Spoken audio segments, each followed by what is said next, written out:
రండి, యెహోవాను గూర్చి ఉత్సాహధ్వని చేయుదము.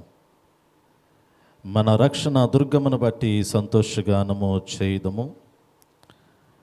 కృతజ్ఞతాస్తుతులతో ఆయన సన్నిధికి వచ్చేదము. కీర్తనలో పాడుచు ఆయన పేరిట సంతోషగానము చేయుదము. ఆయన మన దేవుడు, మనము ఆయన పాలించు ప్రజలము, ఆయన మేపు గొర్రెలము. రండి, నమస్కారము చేసి సాగిలపడదము. మనల్ని సృజించిన యెహోవా సన్నిధిని మోకరించుదాము. ప్రార్థన చేసుకుందాం. అందరూ తలలో ఉంచినట్లయితే దేవుడు మన యొక్క ఆత్మీయ జీవితంలో చేసి ఉన్నటువంటి మేలులు జ్ఞాపకం చేసుకుంటూ దేవుని యొక్క మహోన్నతమైనటువంటి నామమునకు కృతజ్ఞతాస్తుతులు చెల్లిస్తూ ఈ పరిశుద్ధ దినమందు యొక్క ఆరాధన మనము ప్రారంభించుకుందాం. ప్రార్థన చేసుకుందాం. తలల వంచండి. సర్వకృపానిధిగు మా ప్రియ పరలోకపు తండ్రి, మీ ఘనమైన నామమునకు స్తుతులు చెల్లిస్తూ ఉన్నాం. మీ మహా ఉన్నతమైనటువంటి కృపలో, మీ యొక్క ప్రేమలో, మీ బిడలమైనటువంటి మమ్మలను ప్రభా గడిచిన దినములలో మీ రెక్కల చాటున భద్రపరిచి మమ్మలను సజీవు లెక్కలో ఉంచిన ఆయన మరి యొక్క శ్రేష్టమైనటువంటి ఈ పునరుద్ధాన దిన ఆరాధనలోనికి మీరు ప్రవేశపెట్టిన విధానమును బట్టి మిమ్మల్ని స్తుతిస్తూ ఉన్నాం. నీ నామము ఘనమైనటువంటిది, పరిశుద్ధమైనటువంటిది. మీ మహోన్నతమైనటువంటి జీవము కలిగినటువంటి నామములో ప్రభా నీ బిడలైనటువంటి వారు నిత్యము జీవించడానికి మీ నామమును స్మరించడం బట్టి మీరు అనుగ్రహించినటువంటి శ్రేష్టమైనటువంటి పరలోక పట్టణమును స్వతంత్రించుకోవడానికి ప్రభా నీ బిడలతోనైనా అనుదినము అనుక్షణము కూడా మీ శ్రేష్టమైనటువంటి జీవపు స్వరాన్ని వారికి వినిపించి వారిని జీవింపచేస్తున్న విధానమును బట్టి మిమ్మల్ని స్తుతిస్తూ ఉన్నాం. ఈ ప్రపంచంలోనైనా ఈ పరిశుద్ధ దినమందు మందిరములలో జరుగుతున్నటువంటి ఆరాధనలను బట్టి నాయన ప్రార్థన చేస్తూ ఉన్నా. ప్రతి సంఘములో జరుగుతున్నటువంటి ఆరాధన మీకు మహిమకరంగా జరుగుటకు నాయన నీ కృపను మీరు దయచేయండి. మీ పరిశుద్ధాత్మని యొక్క ప్రసన్నతను ప్రభా మెండుగా ప్రతి సంఘము మీద మీరు కొమ్మరించమని వేడుకొనొచ్చు ఉన్నా. ఈ కడవరి దినాలలో, అపాయకరమైనటువంటి దినాలలో, దుర్దినాలలో నాయన నీ బిడలైనటువంటి వారు మిమ్మల్ని ఆత్మతో సత్యముతో ఆరాధించగలిగినటువంటి ఆ కృపను నాయన వారు పొందుకున్నట్లు మీరు కృపను దయచేయమని వేడుకొనొచ్చు ఉన్నాను. ప్రత్యేకంగా మా యొక్క సంఘంలో జరుగుతున్నటువంటి ఆరాధనలో మీరు తోడుగా ఉండండి. మీ సన్నిధిని తోడుగా ఉంచండి. మీ పరిశుద్ధాత్మను మెండుగా కుమ్మరించండి ప్రభా. పాటల ద్వారా మీ నామానికి మహిమ తెచ్చుకోండి నాయన. శ్రేష్టమైనటువంటి జీవపు వాక్యమును నాయన మెండుగా సంఘమును ప్రేమించిన ఆయన మీరు అనుగ్రహించమని వేడుకొనొచ్చు ఉన్నాను. మీ సన్నిధిలోనికి వచ్చిన వారిని దీవించండి ప్రభు. ఇంకా రావలసినటువంటి వారిని త్వరగా మీ పాదాల చెంతకు నడిపించి ఆరాధనంతట్లో మా ద్వారా మీరే నీ నామానికి మహిమ తెచ్చుకోమని యేసు క్రీస్తు నామములో అడిగి వేడుకొనొచ్చున్నాము తండ్రి, ఆమేన్. ఈ సమయంలో నేటి పరిశుద్ధ దిన ఆరాధనకై ఏర్పాటు చేయబడి ఉన్న దేవుని యొక్క లేఖన భాగాన్ని చదువుకుందాం. నేటి పరిశుద్ధ దిన ఆరాధనకై ఏర్పాటు చేయబడి ఉన్న దేవుని యొక్క లేఖన భాగము పరిశుద్ధుడైన యోహాను రాసినటువంటి సువార్త 5వ అధ్యాయము 19వ వచనము నుండి 24వ వచనం వరకు గల లేఖన భాగాన్ని చదువుకుందాం. యోహాను సువార్త 5వ అధ్యాయము 19వ వచనము నుండి 24వ వచనం వరకు గల లేఖన భాగాన్ని మన మొదలటువంటి పాస్టర్ గారు ముందుకు వచ్చి దేవుని యొక్క వాక్య భాగమును చదివినిపించవలసిందిగా ఆహ్వానిస్తూ ఉన్నాను. నేటి పరిశుద్ధ దినంకి ఏర్పాటు చేయబడిన దేవుని యొక్క లేఖన భాగము యోహాను సువార్త 5వ అధ్యాయము 19వ వచనం నుంచి 24వ వచనం వరకు చదువుకుందాం. కాబట్టి యేసు వారికి ఇట్లు ప్రత్యుత్తరం ఇచ్చాను. తండ్రి ఏది చేయుట కుమారుడు చూచునో అదే కానీ తానంతట తాను ఏదియూ చేయనేరడు. ఆయన వేటిని చేయునో వాటినే కుమారుడును అలాగే చేయును. తండ్రి కుమారుని ప్రేమించుచు తాను చేయు వాటినెల్లను ఆయనకు అగుపరుచున్నాడని మీతో నిశ్చయంగా చెప్పుచున్నాను. మరియు మీరు ఆశ్చర్యపడినట్లు వీటికంటే గొప్ప కార్యములను ఆయనకు అగుపరచును. తండ్రి మృతులను ఎలాగూ లేపి బ్రతికించును, అలాగే కుమారుడును తనకిష్టం వచ్చిన వారిని బ్రతికించును. తండ్రి ఎవనికి తీర్పు తీర్చడు గాని తండ్రిని గణపరచినట్లుగా అందరూ కుమారుని గణపరచవలనని తీర్పు తీర్చుటకు సర్వాధికారము కుమారునికి అప్పగించి ఉన్నాడు. కుమారుని గణపరచని వాడు ఆయనను పంపిన తండ్రిని గణపరచడు. నా మాట విని నన్ను పంపిన వాని యందు విశ్వాసముంచువాడు నిత్య జీవము కలవాడు. వాడు తీర్పులోనికి రాక మరణములో నుండి జీవములోనికి దాటి ఉన్నాడని మీతో నిశ్చయంగా చెప్పుచున్నాను. దేవుడు తన పరిశుద్ధ వాక్యం దీవించునుగాక. ఆమేన్.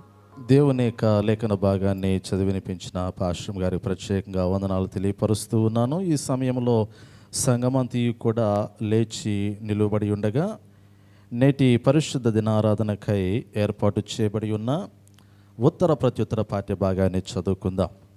నేటి పరిశుద్ధ దినారాధనకై ఏర్పాటు చేయబడి ఉన్న ఉత్తర ప్రత్యుత్తర పాఠ్య భాగము దావీదు మహారాజు రచించినటువంటి 103వ సంకీర్తన, 103వ సంకీర్తన మొదటి 13 చరణాలు ఉత్తర ప్రత్యుత్తర రీతిగా చదువుకుందాం. మొదటి 13 వచనాలు ఉత్తర ప్రత్యుత్తర భాగంగా చదువుకుందాం. దావీదు రాసినటువంటి కీర్తన 103వ కీర్తన 1వ వచనం నుండి 13వ వచనం వరకు ఉత్తర ప్రత్యుత్తర భాగంలో నడిపించడానికి మన మధ్యలో ఉన్నటువంటి సహోదరులు స్టాన్లీ జోన్స్ గారు, మా తండ్రి స్టాన్లీ జోన్స్ గారు ముందుకు వచ్చి ఉత్తర ప్రత్యుత్తర భాగంలో నడిపించవలసిందిగా మనవి చేస్తూ ఆహ్వానిస్తూ ఉన్నాను. కూడి వచ్చిన సంఘానికి ప్రభు నామమున వందనం చెల్లిస్తున్నాను. కీర్తనలు 103వ అధ్యాయము ఉత్తర ప్రత్యుత్తర రీతిగా చదువుకుందాం. నా ప్రాణమా యెహోవాను సన్నుతించుము, నా అంతరంగమునున్న సమస్తమా ఆయన పరిశుద్ధ నామమును సన్నుతింతుము. నా ప్రాణమా యెహోవాను సన్నుతించుము, ఆయన చేసిన ఉపకారములలో దేనిని మరువకము. ఆయన నీ దోషములన్నిటినీ క్షమించువాడు, నీ సంకటములన్నిటినీ కుదుర్చువాడు. సమాధిలో నుండి నీ ప్రాణమును విమోచించుచున్నాడు, కరుణా కటాక్షములను నీకు కిరీటముగా ఉంచుచున్నాడు. పక్షిరాజు యవనము వలె నీ యవనము క్రొత్తదగుచుండునట్లు మేలుతో నీ హృదయమును తృప్తిపరచుచున్నాడు. యెహోవా నీతి క్రియలను జరిగించుచు బాధింపబడు వారందరికీ న్యాయము తీర్చును. ఆయన మోషేకు తన మార్గములను తెలియజేసెను, ఇశ్రాయేలు వంశస్థులకు తన క్రియలను కనపరిచెను. యెహోవా దయా దాక్షిణ్యపూర్ణుడు, దీర్ఘశాంతుడు, కృపా సమృద్ధి గలవాడు. ఆయన ఎల్లప్పుడూ వాద్యమాడువాడు కాడు, ఆయన నిత్యము కోపించువాడు కాడు. మన పాపములను బట్టి మనకు ప్రతీకారము చేయలేదు, మన దోషములను బట్టి మనకు ప్రతిఫలం ఇయ్యలేదు. భూమి కంటే ఆకాశము ఎంత ఉన్నతముగా ఉన్నదో ఆయన యందు భయభక్తులు గలవారి ఎడల ఆయన కృప అంత అధికముగా ఉన్నది. పడమటికి తూర్పు ఎంత దూరమో ఆయన మన అతిక్రమములను మనకు అంత దూరపరిచి ఉన్నాడు. అందరము కలిసి తండ్రి తన కుమారుల ఎడల జాలిపడినట్లు యెహోవా తన యందు భయభక్తులు గలవారి ఎడల జాలిపడును. మనమందరము ఆ రీతిలోనే నిలువబడి ప్రభువును స్తుతించుకుందాం, ప్రభువుని ఆరాధించుకుందాం. మనం ఆరాధించేటువంటి ప్రభువారు ఆత్మస్వరూపులై ఉన్నారు. ఆయన బిడలైనటువంటి వారందరూ కూడా పరమ తండ్రి అయినటువంటి దేవుణ్ణి ఆత్మతో సత్యముతో ఆరాధించాలి. ఆయన ఆరాధించినట్లు ఆంధ్ర క్రైస్తవ కీర్తనల పుస్తకంలో 681వ నెంబర్ పాట, మార్గము చూపుము ఇంటికి నా తండ్రి ఇంటికి అనే పాట పాడుతూ మనము ప్రభువును స్తుతిద్దాం. ఈరోజు ఫాదర్స్ డే సందర్భముగా మరి పరమ తండ్రి అనేటువంటి దేవుణ్ణి మనము గణపరుచుకుందాం, ఆరాధించుకుందాం. మనము దేవుని పిల్లలమై ఉన్నాం, ఆయన కుమారులమై ఉన్నాం, ఆయన కుమార్తెలమై ఉన్నాం. దేవుని స్వాస్థ్యమైనటువంటి మనము మన పరమ తండ్రి అయినటువంటి దేవుణ్ణి మరి గణపరుచుకుందాం. ఒక తప్పిపోయినటువంటి కుమారుడు ఏ విధంగా తండ్రిని వెతుకుచు తండ్రిని సమీపించి తండ్రిని హత్తుకుంటూ ఉన్నాడో ఆ రీతిలోనే మనమందరము కూడా మన పరమ తండ్రిని ఆరాధించుకుందాం. మార్గము చూపుము ఇంటికి నా తండ్రి ఇంటికి. కోయిరు వారిని అనుసరించి సంఘములో ఉన్నటువంటి వారందరూ కూడా కలిసి పాడండి. చప్పట్లు కొట్టుచు దేవుని నామాన్ని స్తుతించండి, చప్పట్లు కొట్టుచు దేవుని నామాన్ని గణపరచండి. మార్గము చూపుము ఇంటికి నా తండ్రి ఇంటికి.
నాడు ఆకలి బాధలో అన్యాయమైపోయే పంతులు సహా వెలివేయ అలవడను వేదన అడుగంటి అవినీతి మేల్కొని మానవత ఆశ్రయము దోచుము మార్గము చూపుము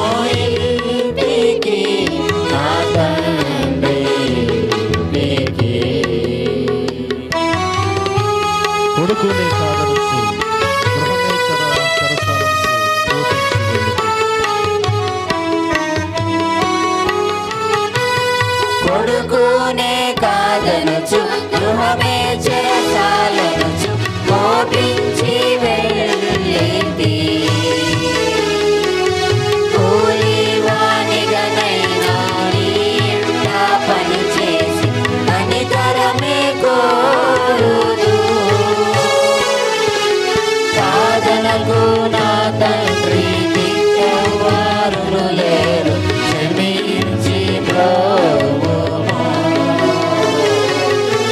మార్గము చూపుము ఇంటికి నా తండ్రి ఇంటికి. నా తండ్రి నన్ను చూచి పరిగెడుచు ఏసేందుకు నాపై పరిగెత్తు. నా తండ్రి నన్ను చూచి పరుగిడుచు ఏతించి నాపై పడి ఏడ్చెను. నవజీవమును కూర్చి ఇంటికి తోడ్కొని వెళ్ళి నన్ను దీవించెను. నా జీవిత కథ ఎంత యేసు ప్రేమకు ధరలో సాక్ష్యమయ్యుండును. మార్గము చూపుము ఇంటికి నా తండ్రి ఇంటికి. మాధుర్య ప్రేమ ప్రపంచము చూపించు కంటికి. మార్గము చూపుము ఇంటికి నా తండ్రి ఇంటికి. మాధుర్య ప్రేమ ప్రపంచము చూపించు కంటికి. నా ప్రియ సహోదరి సహోదరులారా, దేవుని సన్నిధిలో నిలిచి దేవుణ్ణి స్తుతిస్తున్నటువంటి నా ప్రియ దేవుని బిడలారా, మహోన్నతుడైనటువంటి ప్రభువు, సర్వోన్నతుడైనటువంటి ప్రభువు, ఈ సర్వాధికారి అయినటువంటి ప్రభువు మనతో మాట్లాడబోతున్నటువంటి సమయంలో తన యొక్క శ్రేష్టమైనటువంటి స్వరాన్ని మనకు వినిపించబోతున్నటువంటి తరుణములో ఒక్కసారి మనల్ని మనం పరిశీలన చేసుకుందాం, పరీక్షించుకుందాం, ప్రార్థన చేసుకుందాం. నిత్యము పరిశుద్ధుడు పరిశుద్ధుడు పరిశుద్ధుడు పరిశుద్ధుడు పరిశుద్ధుడని కొనియాడబడుచున్నటువంటి మా ప్రియ పరలోకపు తండ్రి, మీ ఘనమైన నామమునకు స్తుతులు చెల్లిస్తూ ఉన్నాం. ఆశగున్నటువంటి ప్రాణమును తృప్తిపరిచేటువంటి దేవుడు మీరే. నీ సన్నిధానములో, మీ సముఖములోనైనా మీ బిడలమైనటువంటి మా హృదయములన్నీ కూడా మీ శ్రేష్టమైనటువంటి జీవాహారము కొరకు పరితపిస్తున్నటువంటి తరుణంలో ప్రభా, మీరు మా హృదయాలను జ్ఞాపకం చేసుకుంటూ మీ శ్రేష్టమైనటువంటి జీవపు వాక్యమును మెండుగా మాకు అనుగ్రహించమని వేడుకొనొచ్చు ఉన్నాను. మీ సన్నిధిలోనికి వచ్చిన వారిని దీవించండి ప్రభా. ఇంకా రావలసినటువంటి వారిని త్వరగా మీ పాదాల చెంతకు నడిపించి ఆరాధనంతట్లో మా ద్వారా మీరే నీ నామానికి మహిమ తెచ్చుకోమని యేసు క్రీస్తు నామములో అడిగి వేడుకొనొచ్చున్నాము తండ్రి, ఆమేన్. దయచేసి సంగమంతి కూడా కూర్చోవలసిందిగా ప్రభు పేరిట మనం చేస్తూ ఉన్నాను. ప్రభునందు ప్రియమైన దేవుని సంగమ, ప్రియా సహోదరి సహోదరులారా, యేసు క్రీస్తు శుభనామములు అందరికీ ప్రత్యేకంగా మరి యొక్క పర్యాయము హృదయపూర్వకమైనటువంటి వందనములను తెలియపరుస్తూ ఉన్నాను. జీవము కలిగినటువంటి దేవుడు, జీవాధిపతి అనేటువంటి దేవుడు, ఈ సర్వ సృష్టికి కారణభూతుడైనటువంటి దేవుడు ఈ యొక్క జూన్ మాసములో 3వ పరిశుద్ధ దినారాధనలోనికి మనల్ని నడిపించిన విధానమును బట్టి నేను ప్రభువారిని గణపరుస్తూ ఉన్నాను. ఈ పరిశుద్ధ దినము చాలా ప్రత్యేకమైనటువంటి దినముగా మనం గమనించగలుగుతూ ఉన్నాం. ఈరోజు ఫాదర్స్ డే కాబట్టి మరి ప్రత్యేకంగా దేవుని మందిరములో ఉన్నటువంటి మరి తండ్రులైనటువంటి వారందరికీ కూడా హ్యాపీ ఫాదర్స్ డే శుభములను నేను తెలియపరుస్తూ ఉన్నాను. దేవుడు మిమ్మల్ని దీవించునుగాక. దేవుడు తన యొక్క శ్రేష్టమైనటువంటి కృపలో మీకు మంచి బలమును, శక్తిని, ఆరోగ్యమును, కాపుదలను మెండుగా అనుగ్రహించునుగాక. దేవుడు మీ యొక్క కష్టార్జితాన్ని బహుగా మరి దీవెనకరంగా మార్చునుగాక. దేవుడు ఇచ్చినటువంటి కుటుంబాన్ని దేవునికి మహిమకరమైనటువంటి మార్గములో నడిపించుకోవడానికి అవసరమైనటువంటి జ్ఞానమును, పరిశుద్ధాత్మను యొక్క ప్రసన్నతను మెండుగా దేవుడు అనుగ్రహించునుగాక. సంపూర్ణమైనటువంటి ఆయురారోగ్యాలతో దేవుడు దీవించునుగాక. ఈరోజు ప్రియులారా, మరి ఫాదర్స్ డే సందర్భముగా దేవుని యొక్క లేఖనాలలో మరి నేను 2 ప్రాముఖ్యమైనటువంటి మాటలను మీ ఎదుటకు తీసుకొని రావాలని ఆశపడుతూ ఉన్నాను.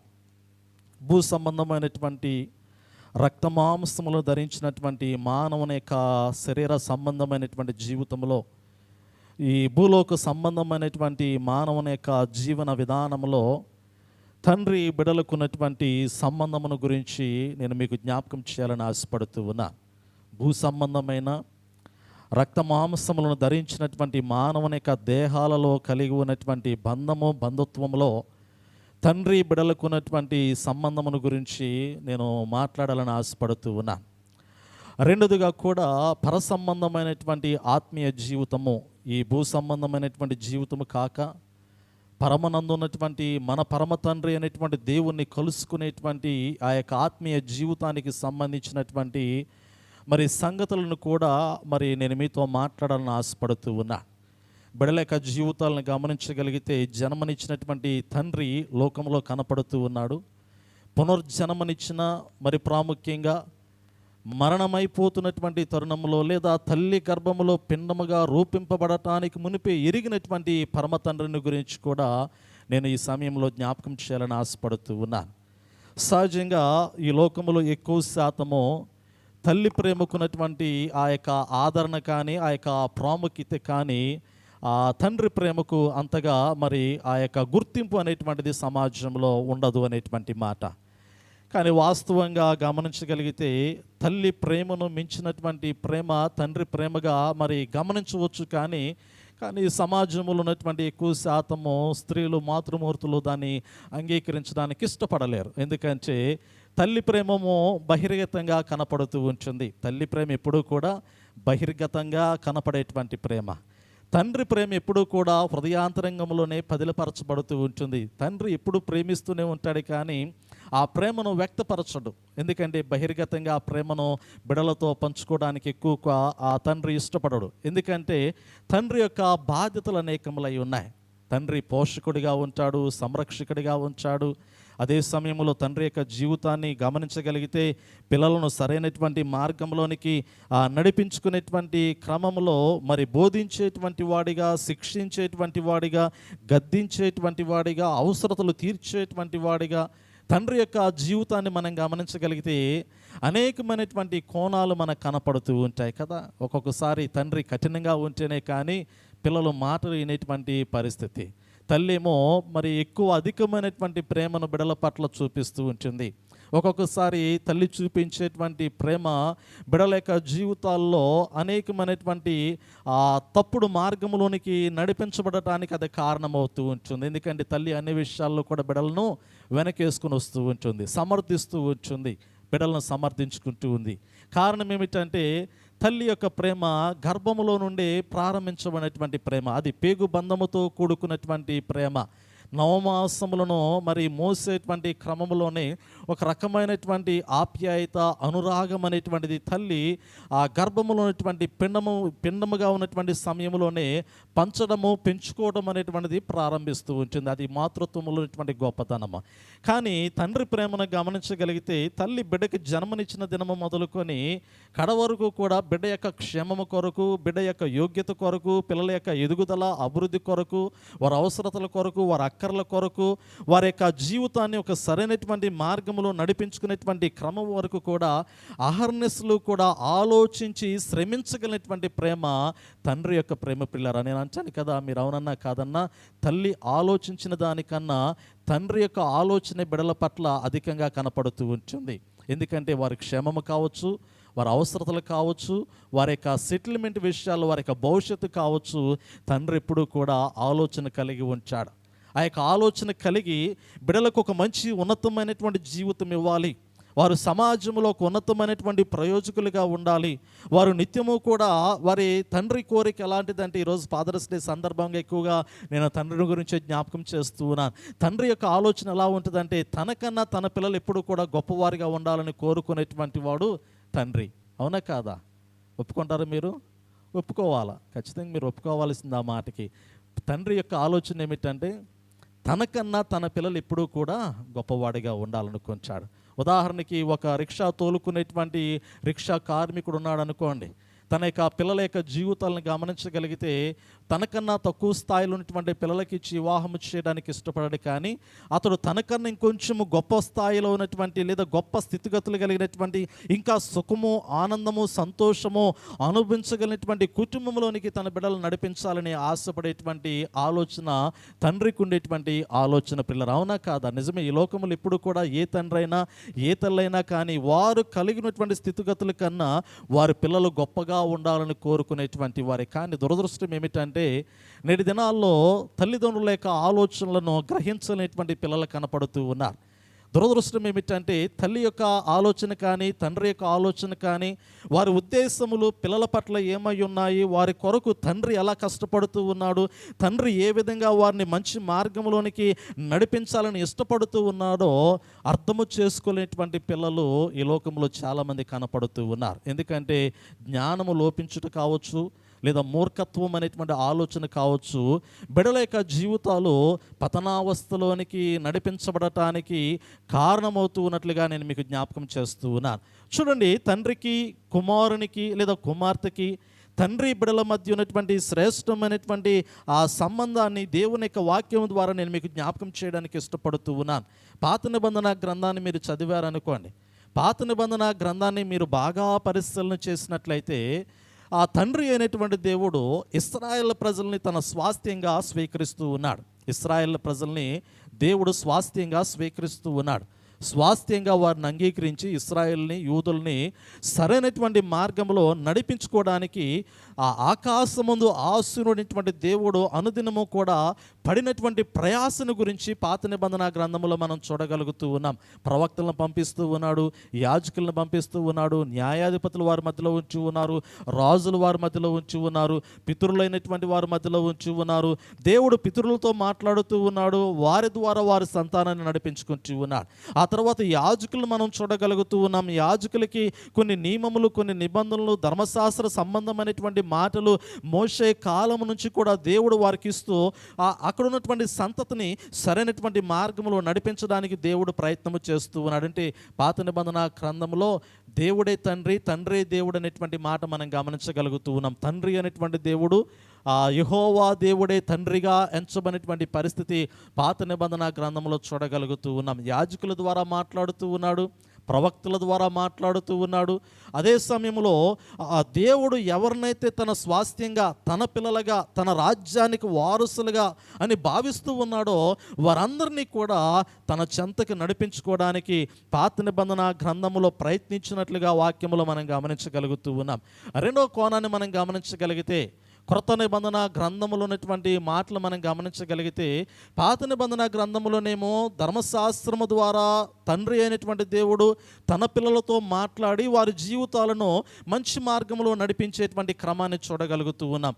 క్రొత్త నిబంధన గ్రంథములో మనం చూడగలిగితే తండ్రి అయినటువంటి దేవుడు తన కుమారుడైనటువంటి, తన ఏకైక కుమారుడైన, పరిశుద్ధుడైన కుమారుడైన యేసు ప్రభువుని భూలోకంలోనికి పంపించి ప్రియులారా తన కుమారుని ద్వారా ఎవరినైతే తన రాజ్యంలోనికి తీసుకోవాలనుకున్నాడో, ఎవరినైతే తన యొక్క బిడలగా స్వీకరించాలని ఆశపడుతూ ఉన్నాడో వారి యొక్క జీవితాల్లో ఉన్నటువంటి అపవిత్రతను, వారి జీవితాల్లో ఉన్నటువంటి పాపాన్ని తీసివేయటానికి దేవుడే స్వయంగా తన కుమారుడైనటువంటి యేసు ప్రభువారిని భూలోకంలోనికి పంపించి సకల మానవాళి నిమిత్తము మరణమునకు అప్పగించినట్లుగా మనం చూడగలుగుతూ ఉన్నాం. క్రీస్తు రక్తం కడగబడినటువంటి వారందరూ కూడా దేవుని పిల్లలుగా, దేవుని రాజ్యానికి వారసులుగా ఉన్నారు. యేసు ప్రభువారికి సహోదరులుగా ఉన్నారు. రెండోది దేవునికి కుమారులుగా ఉన్నారు. వారు దేవునికి కుమారులుగా దేవుని రాజ్యంలోనికి ప్రవేశించడానికి క్రొత్త నిబంధన కాలంలో తండ్రి అయినటువంటి దేవుడు తన కుమారుని ఈ లోకంలోనికి పంపించినట్లుగా మనం చూడగలుగుతూ ఉన్నాం. పిల్లరా చూడండి, ఈరోజు ప్రాముఖ్యమైనటువంటి మాటలు నేను మీకు జ్ఞాపకం చేస్తూ ఉన్నాను. యేసు ప్రభువారు ఒక తండ్రికి కుమారునికి మధ్య ఉన్నటువంటి సంబంధమును ఎలా కొనసాగించుకోవాలో జ్ఞాపకం చేస్తూ ఉన్నారు. నిజంగా నేటి దినాల్లో మనం గమనించగలిగితే బంధమైన, బంధుత్వమైన ఆయా సందర్భాలను బట్టి, అవసరాలను బట్టి ఏర్పడుతూ ఉన్నాయి.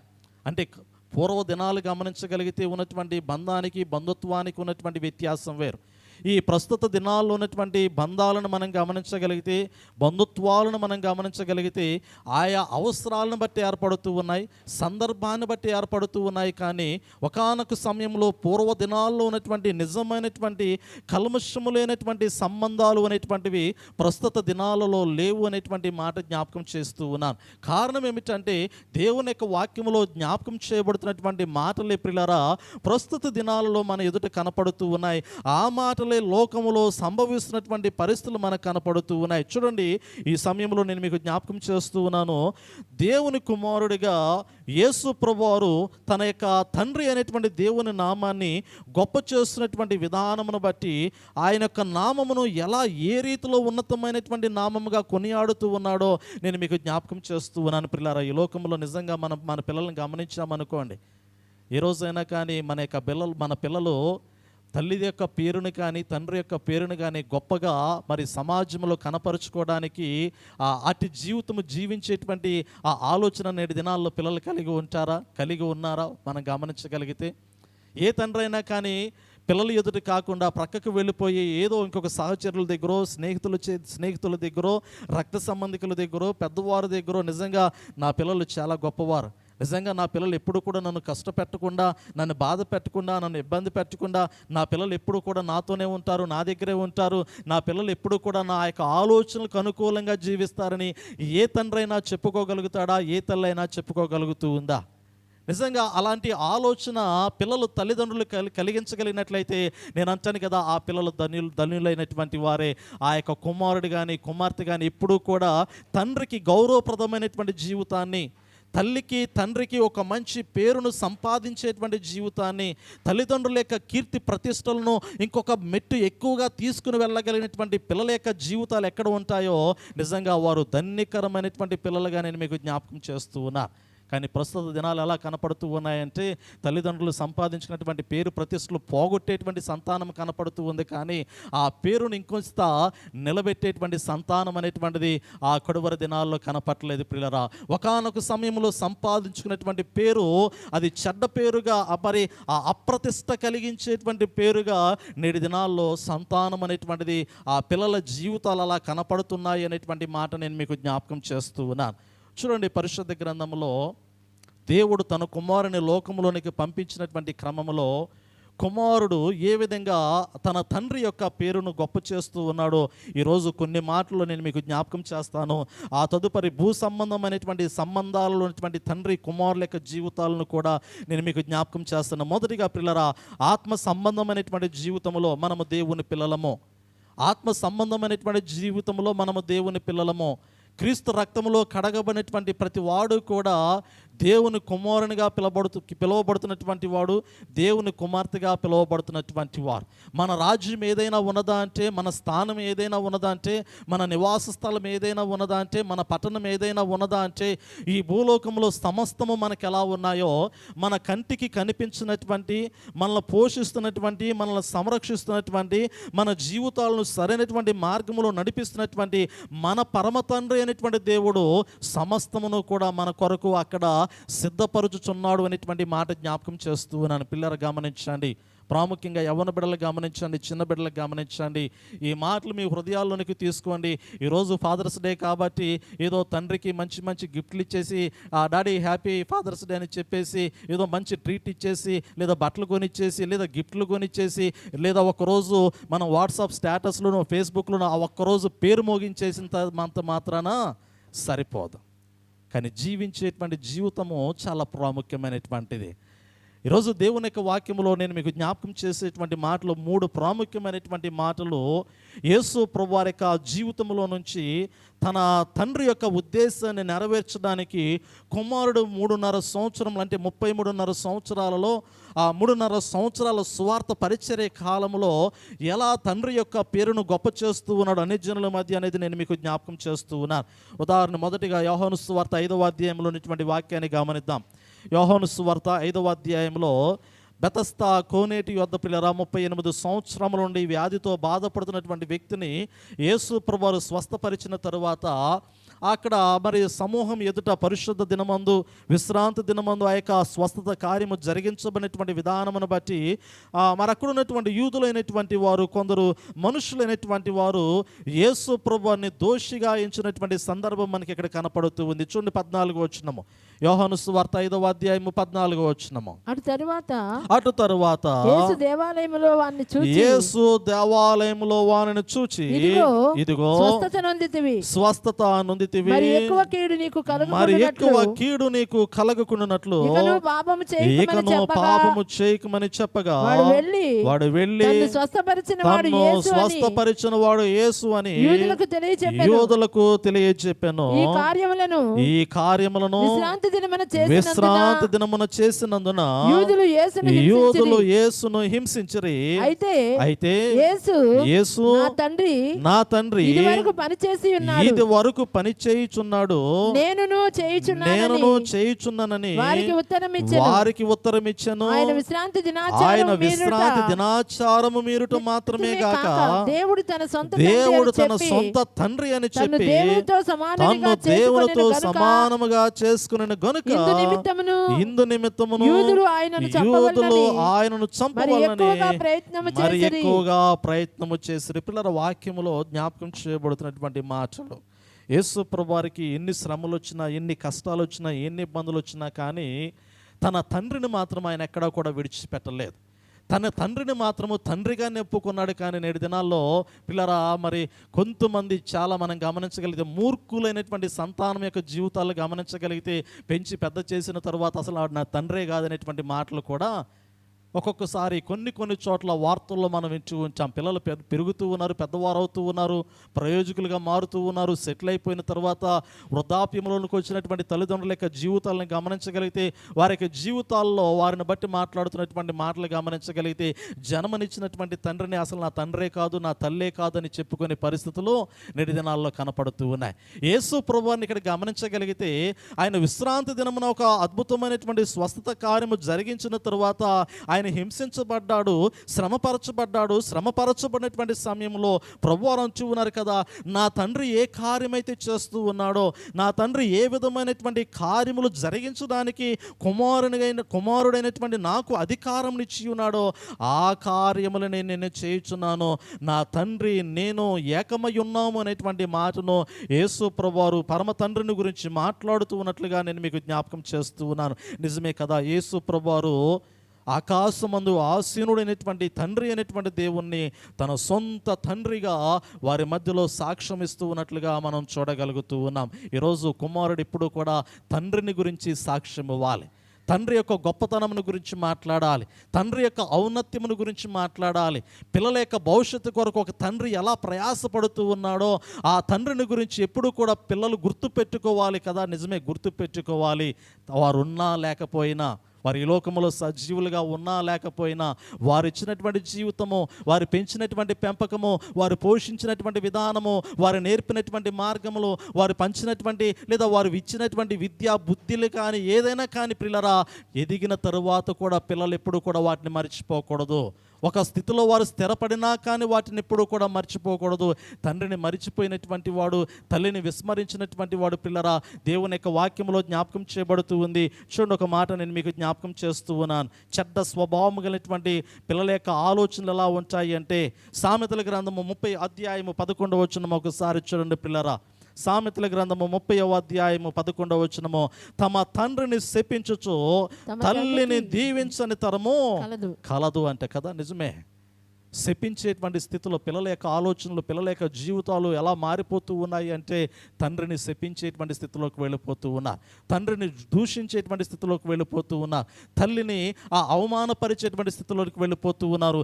ఏ పిల్లలైతే తండ్రిని తల్లిని వారి మాటలను వెనక వారిని దూషించి వారిని ఇబ్బంది పెట్టి వారిని కష్టపెట్టేటువంటి స్థితిలోనికి వెళుతూ ఉన్నారో వారికి భవిష్యత్తు లేనటువంటి పరిస్థితి కనపడుతూ ఉన్నది పిల్లరా.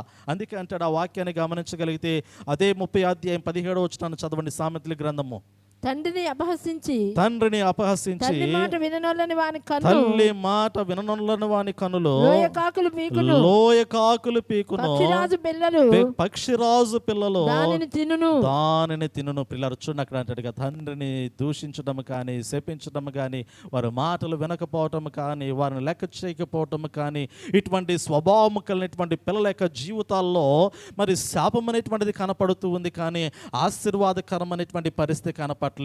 నీ యొక్క భవిష్యత్తు కొరకు ప్రయాసపడినటువంటి తల్లిదండ్రుల నిమిత్తము పిల్లలు ఎలా ఉండాలి అంటే ఎప్పుడూ కూడా వారికి గౌరవం కలిగించేటువంటి స్థితిలో ఉండాలి, వారిని ప్రేమించేటువంటి స్థితిలో ఉండాలి, వారికి లోబడేటువంటి స్థితిలో ఉండాలి, వారి జీవితాల్లో వారికి మంచి కీర్తి ప్రతిష్టలు కలిగించేటువంటి స్థితిలో ఉండాలి అనేటువంటి మాట జ్ఞాపకం చేయబడుతుంది. నిజమే కదా, సొలొమోను మహారాజు, జ్ఞాని అయినటువంటి సొలొమోను మహారాజు పిల్లల గురించి, తండ్రి పట్ల తల్లిదండ్రుల పట్ల పిల్లలు జీవించవలసినటువంటి లేదా ఆలోచన కలిగి ఉండవలసినటువంటి విధానమును గురించి చాలా మాటలు మాట్లాడుతూ ఉన్నాడు. పిల్లల సామెతల గ్రంథాన్ని గమనించగలిగితే 10వ అధ్యాయం 1వ వచనం అంటాడు కదా, జ్ఞానము గల కుమారుడు తండ్రిని సంతోషపరచును, బుద్ధి లేని కుమారుడు తన తల్లికి దుఃఖము పుట్టించునంట కదా. నిజమే, చాలా ప్రాముఖ్యమైనటువంటి మాట.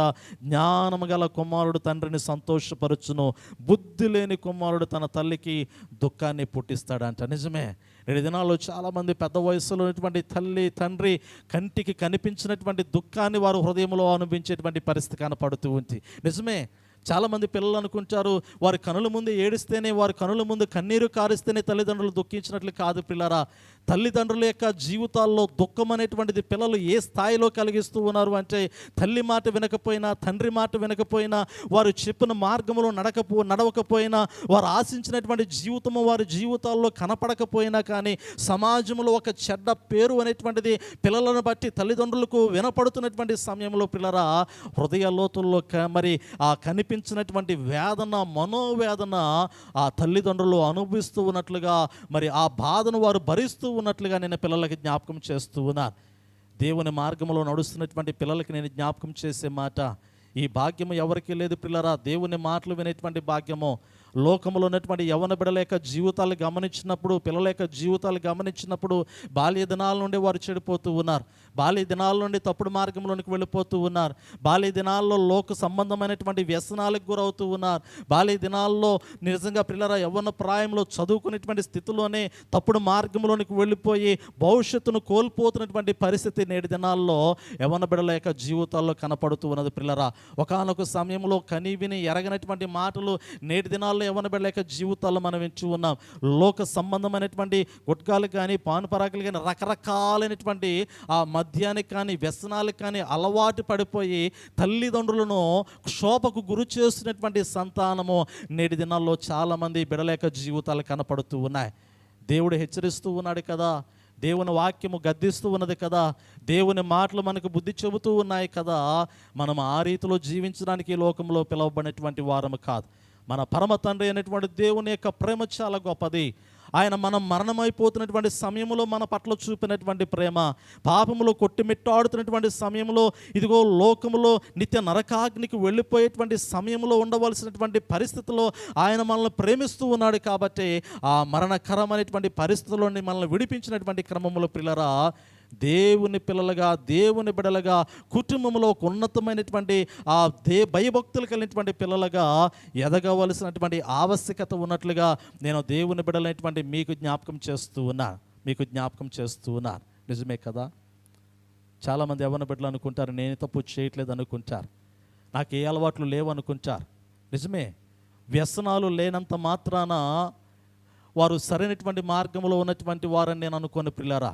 వ్యసనాలు లేవు, తప్పుడు మార్గాల్లో మేము వెళ్ళట్లేదని చాలామంది పిల్లలు అనుకుంటారు, కానీ అది సరైనటువంటి ఆలోచన కాదు. కానీ దేవుడు లేదా నీ తండ్రి ఆశించినటువంటి జీవితము సరైనటువంటి రీతిలో నీవు జీవించకపోవడము కూడా అది తండ్రిని దుఃఖపరిచినట్లే అనేటువంటి మాట జ్ఞాపకం చేస్తూ ఉన్నాను. ఈరోజు నీ పట్ల తండ్రికి ఒక ఆలోచన ఉంటుంది, నీ పట్ల తండ్రికి ఒక కోరిక ఉంటుంది, నీ పట్ల ఆ తండ్రికి ఒక ఉద్దేశం ఉంటుంది, ఒక ఆలోచన విధానము నీ పట్ల తండ్రి కలిగి ఉంటాడు. నీలో ఏదైతే చూస్తూ ఉన్నాడో, నీ జీవితం ఎలా ఉండాలని కోరుకుంటూ ఉన్నాడో, నీవు ఏ స్థితిలో ప్రయోజకుడిగా సమాజంలో ఉండాలని ఒక తండ్రి ఆశిస్తూ ఉన్నాడో, ఆ ఆశించినటువంటి రీతిలో నీవు జీవించకపోవటము కూడా తండ్రిని దుఃఖపరిచినట్లే. వ్యసనాల చేత దుఃఖపరచడమే మాత్రమే కాదు, కానీ లోబడకపోవటము కూడా ఒక రకమైనటువంటి దుఃఖాన్ని తల్లిదండ్రులకు పిల్లలు కలిగించడం అనేటువంటి మాట నేను మీకు జ్ఞాపకం చేస్తూ ఉన్నాను.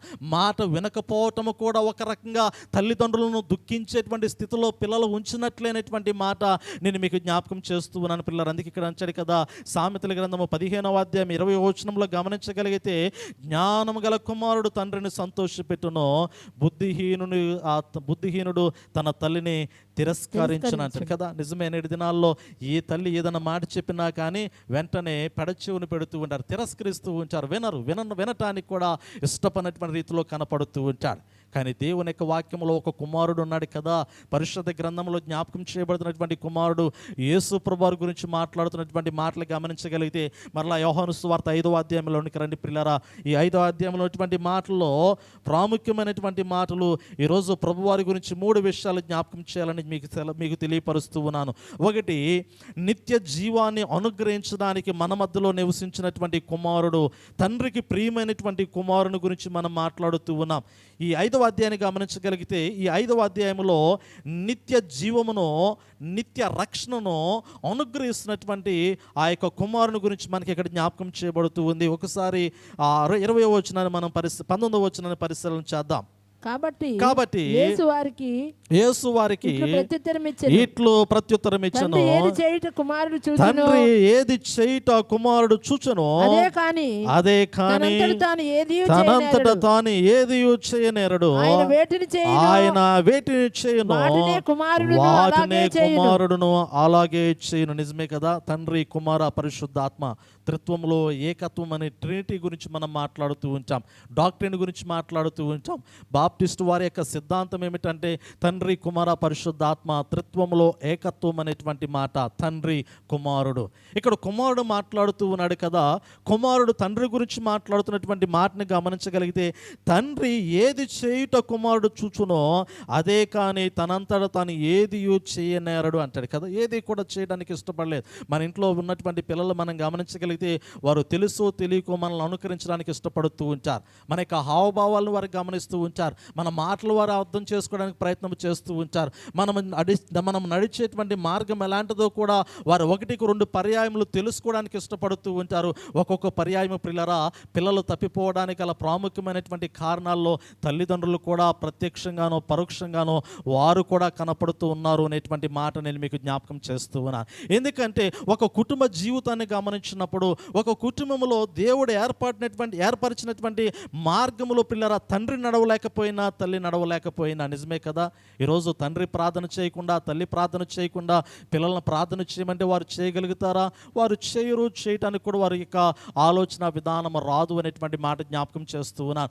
తండ్రి ఎలాంటి ఆలోచన కలిగి ఉంటాడో పిల్లలు కూడా అలాంటి ఆలోచనే కలిగి ఉంటారు. ఇక్కడ యేసు ప్రభువారు జ్ఞాపకం చేసే మాట అదే, తండ్రి ఏది చేయుట కుమారుడు చూచునో కుమారుడు కూడా అదే చేయును అనేటువంటి మాట జ్ఞాపకం చేస్తూ ఉన్నాడు. అవును కదా, ఈ వాక్యాన్ని గమనించగలిగితే వ్రాయబడినటువంటి మాట ఇదే కదా. 19వ వచనంలో, తండ్రి ఏది చేయుట కుమారుడు చూచునో అదే కానీ తనంతట తాను ఏది చేయనేరడు అంటాడు. తనంతటికి తాను ఏది కూడా చేయటానికి ఇష్టపడడు కుమారుడు. తండ్రి ఎలా నడుస్తూ ఉన్నాడో దాన్ని చేయడానికి కుమారుడు ఇష్టపడుతూ ఉన్నట్లుగా వాక్యములో ఉన్నటువంటి మాటను నేను మీకు జ్ఞాపకం చేస్తూ ఉన్నాను. కొన్ని పర్యాయములు అవి ఇంటిలో ఉన్నటువంటి సందర్భాలు, ఒక కుటుంబంలో ఉన్నటువంటి సందర్భాలు, కుటుంబాన్ని దాటి బయటికి వెళ్ళిపోయిన తర్వాత, కుటుంబాన్ని దాటి సమాజంలోనికి వెళ్ళిపోయిన తర్వాత పిల్లలు సమాజంలో ఉన్నటువంటి వాటిని చేయడానికి ఇష్టపడుతూ ఉంటారు.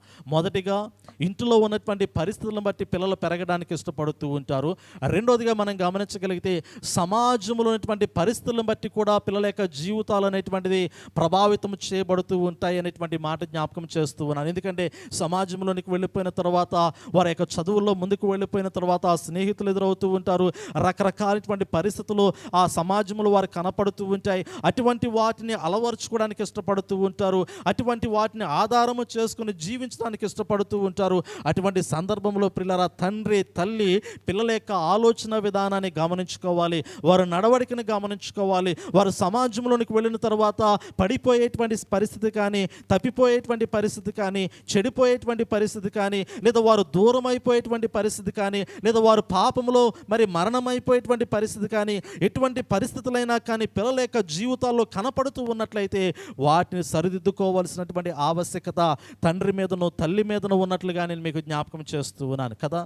యోబు గ్రంథాన్ని మనం గమనించగలిగితే యోబుకునేటువంటి సంతానంలో కుమారులు కుమార్తెలు వారు ప్రతిదినము కూడా విందు చేసుకునేటువంటి సమయంలో పిల్లరా ఆ తండ్రి అయినటువంటి యోబు తమ పిల్లలు వారు విందు చేసుకునేటువంటి క్రమంలో వారు సంతోషించి ఆనందించేటువంటి క్రమంలో ఎక్కడైనా తప్పు చేశారేమో, ఎక్కడైనా దేవునికి వ్యతిరేకమైనటువంటి ఆలోచన వారి హృదయాల్లో ఉందేమనేటువంటి ఉద్దేశంతో ప్రతిదినము కూడా తండ్రి వారి నిమిత్తము బలులు అర్పించుచూ వచ్చుచూ ఉన్నట్లుగా మనం చూడగలుగుతూ ఉన్నాం. నిజమే కదా, పిల్లల పట్ల ఎంత ప్రేమో.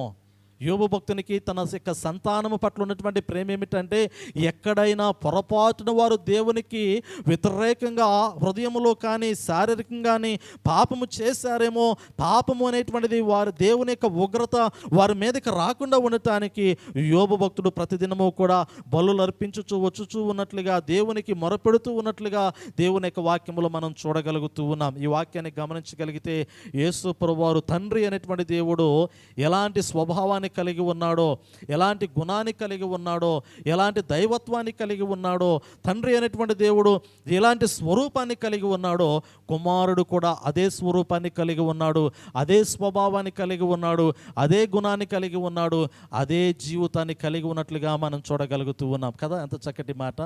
తండ్రి అక్కడ ఏ స్వరూపం కలిగి ఉన్నాడో కుమారుడు అదే స్వరూపాన్ని కలిగి ఉన్నాడు. తండ్రి అక్కడ ఏ వ్యక్తిత్వాన్ని కలిగి ఉన్నాడో కుమారుడు అదే వ్యక్తిత్వాన్ని కలిగి ఉన్నాడు.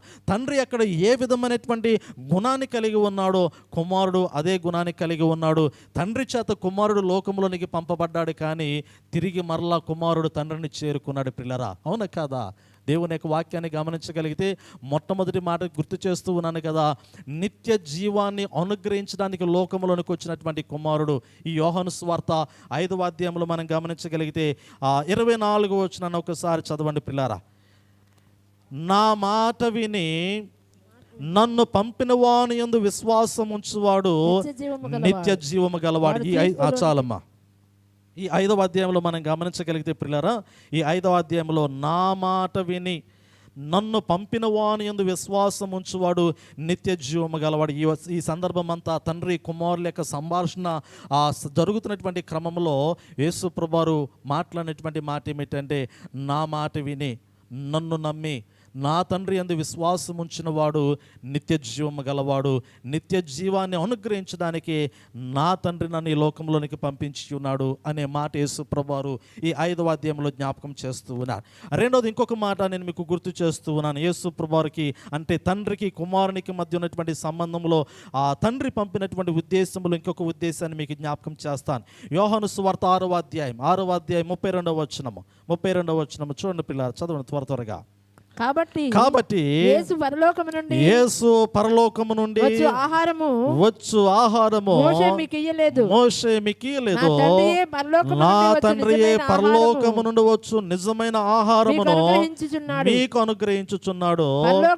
పరలోకము నుండి దిగి వచ్చి లోకమునకు జీవమునిచ్చినది దేవుడు అనుగ్రహించు ఆహారమై ఉన్నదని మీతో నిశ్చయముగా చెప్పుచున్నానని వారితో చెప్పాను. పిల్లల పోషించేటువంటి తండ్రి భూలోకంలో మనం గమనించగలిగితే తండ్రికి కుమారులకి తండ్రికి కుటుంబానికి మధ్య ఉన్నటువంటి సంబంధము తండ్రి తిన్నా తినకపోయినా కానీ పిల్లల యొక్క ఆకలి తీర్చాలని తాపత్రయపడేటువంటి వాడు తండ్రికి ఉన్నటువంటి స్వభావం.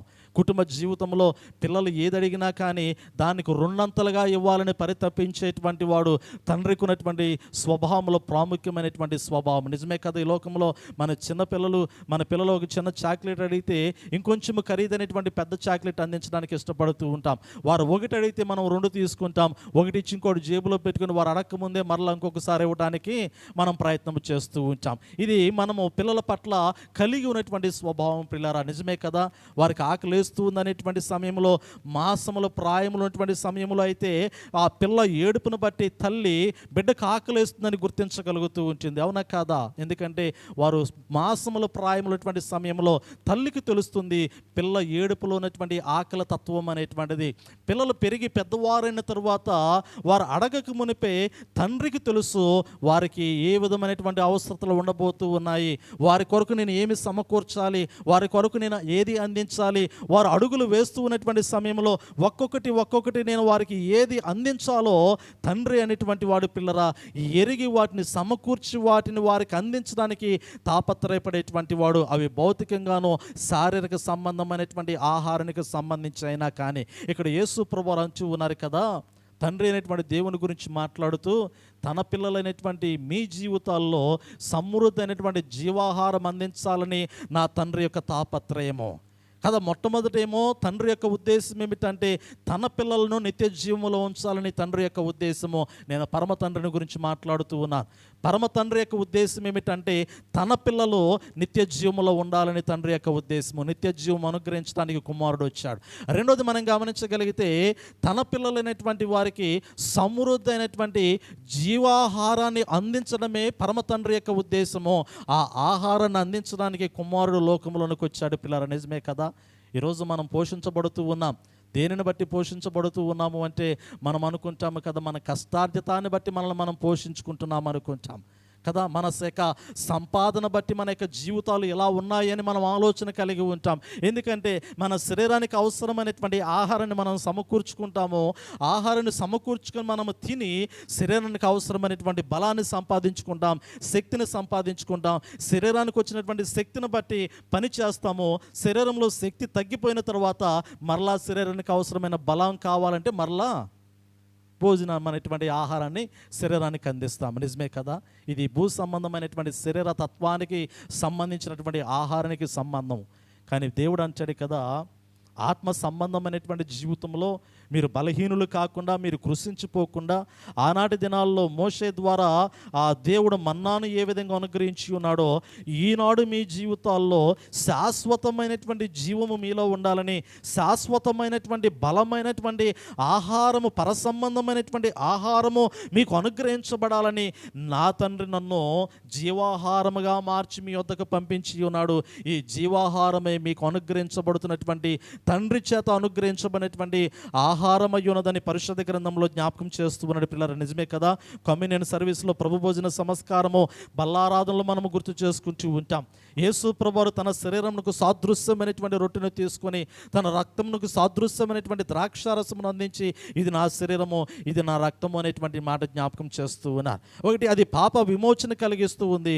రెండోది, పరలోకములో నిలబెట్టడానికి అది జీవాహారంగా మీకు అనుగ్రహించబడి ఉన్నదనేటువంటి మాట ఇక్కడ యేసు ప్రభువారు జ్ఞాపకం చేస్తూ ఉన్నారు. చూడండి, 6వ అధ్యాయంలో ఉన్నటువంటి మాటల్లోనే 35వ వచనాన్ని ఒకసారి చదువుదాం. అందుకు యేసు వారితో ఇట్లా, నేను జీవాహారమును నేనే, నా యొద్దకు వచ్చువాడు ఏ మాత్రమును ఆకలి కొనడు, నా యందు విశ్వాసం ఉంచువాడు ఎప్పుడునో దప్పికొనడు. పిల్లల, నిజమే జ్ఞాపకం చేస్తూ ఉన్నారు. జీవాహారం ఆయనే. ఆయన భుజించేటువంటి వారు ఎన్నడూ కూడా ఆకలి కొననటువంటి సమృద్ధి అయినటువంటి ఆ జీవమును పొందుకునేటువంటి ఆహారం. ఈ ఆహారాన్ని తండ్రి మనల్ని ప్రేమించి మనకు అనుగ్రహించినట్లుగా దేవుని యొక్క వాక్యములో జ్ఞాపకం చేయబడుతూ ఉంది. 39వ వచనాన్ని కూడా చదువుదాం. ఆయన నాకు అనుగ్రహించిన దానిని అంతట్లో నేను ఏమీ పోగొట్టుకొనక అంత్యదినమున దానిని లేపుటియే నన్ను పంపిన వాని చిత్తమై ఉన్నది. కుమారుని చూచి ఆయన యందు విశ్వాసముంచు ప్రతివాడు నిత్య జీవము పొందుటే నా తండ్రి చిత్తము, అంత్యదినమున నేను వారిని లేపుదు. నిజమే కదా, తండ్రి చిత్తము, నా తండ్రి చిత్తము. యేసు ప్రభువు అందుకే పదే పదే వాక్యాన్ని గమనించగలిగితే, యోహాను సువార్తను గమనించగలిగితే, యోహాను సువార్తలో నా తండ్రి, నా తండ్రి, నా తండ్రి అని మాట్లాడడం ప్రారంభిస్తూ ఉన్నారు కదా. ఇప్పుడు చదివినటువంటి కొద్ది వచనాల్లోనే నా తండ్రి, నా తండ్రి, 5వ అధ్యాయంలో నా తండ్రి, 6వ అధ్యాయంలో నా తండ్రి, 14వ అధ్యాయంలో నా తండ్రి, ఈ మాటలన్నీ మనం గమనించగలిగితే కుమారుడు ఎప్పుడు కూడా, కుమార్తె ఎప్పుడు కూడా నా తండ్రి, నా తండ్రి, నా తండ్రి అని ఎప్పుడు కూడా బిడ్డల తల్లిదండ్రుల గురించి గొప్పగా చెప్పుకోవాలి, గొప్పగా మాట్లాడుకోవాలి. పిల్లలు మాట్లాడుకునేటట్లుగా తల్లిదండ్రులు కూడా జీవించాలి, అంతే కదా. పిల్లలు గొప్పగా చెప్పుకోవాలంటే తండ్రిలో గొప్పతనం ఉండాలి, అవునా కాదా? తండ్రిలో గొప్పతనం ఉండాలా లేదా? ఏ పిల్లలైనా గొప్పగా చెప్పుకోవాలి అంటే ఆ తండ్రి కూడా పిల్లలు గొప్పగా చెప్పుకునేటట్లు జీవించువాడై ఉండాలి. అలాంటి మంచి ఉన్నతమైనటువంటి ఆ జ్ఞానమును ఆ తండ్రి తల్లి కలిగి ఉండాలి. అప్పుడే పిల్లలు చెప్పుకోవడానికి అవకాశం ఉంటుంది. ఏమీ చెప్పుకోవడానికి ఆస్కారం లేకపోయినా కానీ కొంతమంది పిల్లలు భయభక్తులు కలిగినటువంటి పిల్లలు చెప్పుకుంటారు. ఎందుకంటే ప్రయోజకులుగా లేనటువంటి ఆ తల్లిదండ్రులు లోకంలో ఉంటారు. అంటే గొప్పవారిగా లేనటువంటి తల్లిదండ్రులు లోకంలో ఉన్నా కానీ మనం గమనించగలుగుతూ ఉంటాం. న్యూస్లో కానీ పత్రికల్లో కానీ చాలా చోట్ల మనం వింటూ ఉంటాం. చాలా పేదరికము, వ్యవసాయం చేసుకుని చాలినటువంటి భోజనాలతో పిల్లలను చదివించుకున్నటువంటి ఆ తల్లిదండ్రులను గమనించగలిగితే వారి పిల్లలు ఉన్నతమైనటువంటి ప్రయోజకులు అయిన తర్వాత, గొప్ప గొప్ప ఉద్యోగాలు చేసిన తర్వాత, ఉన్నతమైనటువంటి ఏ కలెక్టర్ గానో ఐఏఎస్ గానో ఐపీఎస్ గానో వారు మారిన తర్వాత పిల్లరా తండ్రి యొక్క స్థితి గమనించగలిగితే నిజంగా ఆ యొక్క పిల్లలు కృతజ్ఞతాభావం కలిగినటువంటి వారైతే, యథార్థమైనటువంటి స్వభావం పిల్లల యొక్క హృదయాల్లో ఉన్నట్లయితే మట్టి పిసుకునే తండ్రిని కూడా గొప్ప చేయగలుగుతూ ఉంటారు. కానీ అదే పిల్లలు వారి యొక్క ఆ స్థితిలోనికి వెళ్ళిన తర్వాత తల్లిదండ్రులను బట్టి వారి యొక్క పేరు ప్రఖ్యాతులు పోగొట్టుకుంటామనేటువంటి ఆలోచన, లేదా వారికి ఘనము కలగదు అనేటువంటి ఆలోచన ఏమైనా కలిగినట్లయితే నాకు తల్లిదండ్రులు లేరు, నేను అనాథని చెప్పుకునేటువంటి పరిస్థితి కూడా కనపడుతూ వచ్చింది. లోకములో ఉన్నటువంటి బంధాన్ని, బంధుత్వాన్ని, స్థితిగతులను మార్చివేయగలిగినది ఒకటే ప్రియులారా, అది స్తోమతని కావచ్చు, ధనమని కావచ్చు, లోకములో ఉన్నటువంటి ఐశ్వర్యమైన కావచ్చు. లోకములో ఉన్నటువంటి వాటి మీదే బంధాలు, బంధుత్వాలు అనేటువంటిది చాలా వరకు ఆధారపడి ఉన్నాయి అనేటువంటి మాట నేను మీకు జ్ఞాపకం చేస్తూ ఉన్నాను. కానీ పరిశుద్ధ గ్రంథంలో దేవుడు తన వాక్యాన్ని మనకిచ్చి ఇది కాదు నిజమైనటువంటి విలువలతో కూడినటువంటి జీవితము. దేవుని యొక్క మాటలు కలిగినటువంటి బిడ్డలు ఏ స్థితిలో ఉన్నా, ఎలాంటి పరిస్థితుల్లో ఉన్నా కానీ వారెప్పుడు కూడా సమాజంలో ఉన్నతమైనటువంటి జ్ఞానముతో వారు పేరు ప్రఖ్యాతులు సంపాదించుకుంటారు అనేటువంటి మాట ఇక్కడ జ్ఞాపకం చేయబడుతూ ఉన్నది. పిల్లరా 6వ అధ్యాయాన్ని గమనించగలిగితే 5వ అధ్యాయంలోనేమో నిత్య జీవాన్ని అనుగ్రహించడానికి వచ్చినటువంటి కుమారుడు, 6వ అధ్యాయాన్ని గమనించగలిగితేనేమో నిత్య జీవాహారాన్ని అనుగ్రహించడానికి వచ్చినటువంటి కుమారుడు, 14వ అధ్యాయంలో కూడా నేను మీకు జ్ఞాపకం చేస్తూ ఉన్నాను. పిల్లలకు గమనించండి, క్లుప్తంగా ఇంకొక మాట నేను మీకు ఎదురుకు తీసుకుని వస్తూ ఉన్నాను. యోహాను సువార్త 14వ అధ్యాయాన్ని గమనించగలిగితే నిత్య నివాసములు సిద్ధపరచడానికి వచ్చినటువంటి కుమారుడు. 3 విషయాలు కదా.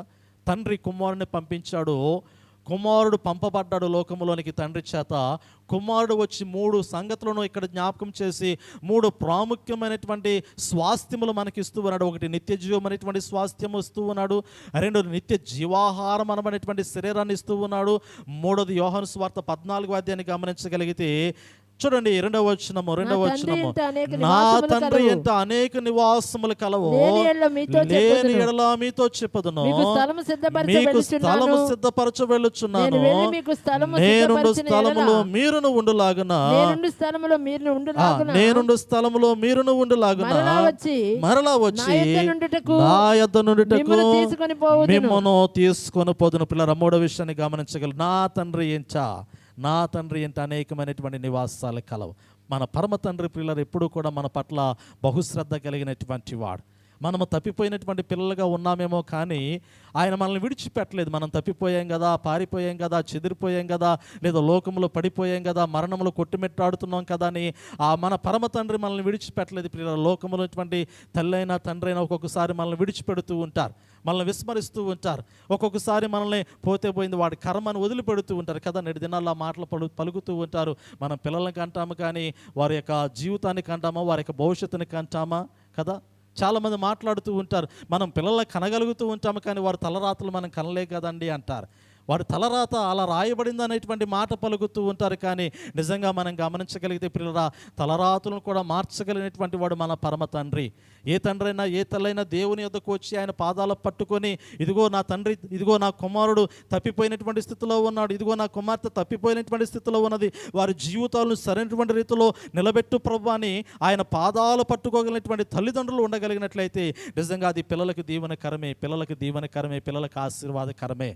ఈరోజు పిల్లలు తప్పిపోయారనేటువంటి ఆలోచన కన్నా పిల్లలను సరైనటువంటి మార్గంలో నడిపించుకోలేకపోతున్నటువంటి తల్లిదండ్రుల యొక్క అస్మార్థత కూడా ఒక్కొక్కసారి కనపడుతూ ఉంటుంది. ఎందుకంటే అతి గారాబం చేయటం కావచ్చు, అవునా కాదా. గారాబం అనేటువంటిది, అతిగా ప్రేమించడము, అతిగా గారాబము చేయటము కూడా ఒక్కొక్కసారి పిల్లల యొక్క జీవితాల్లో వారు తప్పిపోవడానికి అది ప్రాముఖ్యమైనటువంటి కారణంగా మనకు కనపడుతూ ఉంటుంది. ఎందుకంటే మనం చిన్నప్పుడు వారి యొక్క వారి చేష్టలు చూసి, వారి మాటలు విని, ముద్దుగా పలుకుతున్నటువంటి మాటలు బట్టి చాలా సంతోషపడి ఎంకరేజ్ చేస్తూ ఉంటాం, వాటిని ప్రోత్సాహపరుస్తూ ఉంటాం కదా. నేటి దినాల్లో మనం అంటూ ఉంటాం, అబ్బో అసలు మా పిల్లలు సెల్ ఫోన్ లేకపోతే అసలు భోజనం కూడా చేయరండి కదా, అవునా కదా. ఇప్పుడు నేటి దినాల్లో పిల్లల యొక్క జీవితాన్ని గమనించగలిగితే ఫోన్ లేకపోతే ఆహారం తినలేనటువంటి పరిస్థితి, అవునా కాదా. వారికి ఉన్నటువంటి, ఇప్పుడు వారు అసలు మనం చెప్పుకుంటాం, ఎంత గొప్పగా చెప్పుకుంటామంటే, అరే ఫోన్ వాడడం నాకు కూడా తెలియదండి, మా పిల్లలకి తెలిసినట్లుగా అనే మాట మనం పలుకుతూ ఉంటాం. నిజమే, మనకన్నా ఎక్కువగా తెలివిగలిగినటువంటి పిల్లలు అతి ఫాస్ట్గా ఫోన్ యూజ్ చేయగలుగుతూ ఉంటారు, నిజమే కదా. అది మనకు ఎంతో సంతోషాన్ని కలిగిస్తూ ఉంటుంది. కానీ ఒక్కొక్క సమయంలో పిల్లరా, ఏది మనకు సంతోషాన్ని కలిగిస్తూ ఉందో అదే ఒక సమయంలో మనల్ని దుఃఖపరిచేటువంటి పరిస్థితి కూడా ఉంటుంది. వారు చాలా త్వరగా దానికి అడిక్ట్ అవుతూ ఉన్నారు. అదే సమయంలో ఎంత త్వరగా దాని గురించి తెలుసుకుంటూ ఉన్నారో అంతే త్వరగా దాని ద్వారా వారు చెడిపోయేటువంటి అవకాశము కూడా కనపడుతూ ఉంది, నిజమే కదా.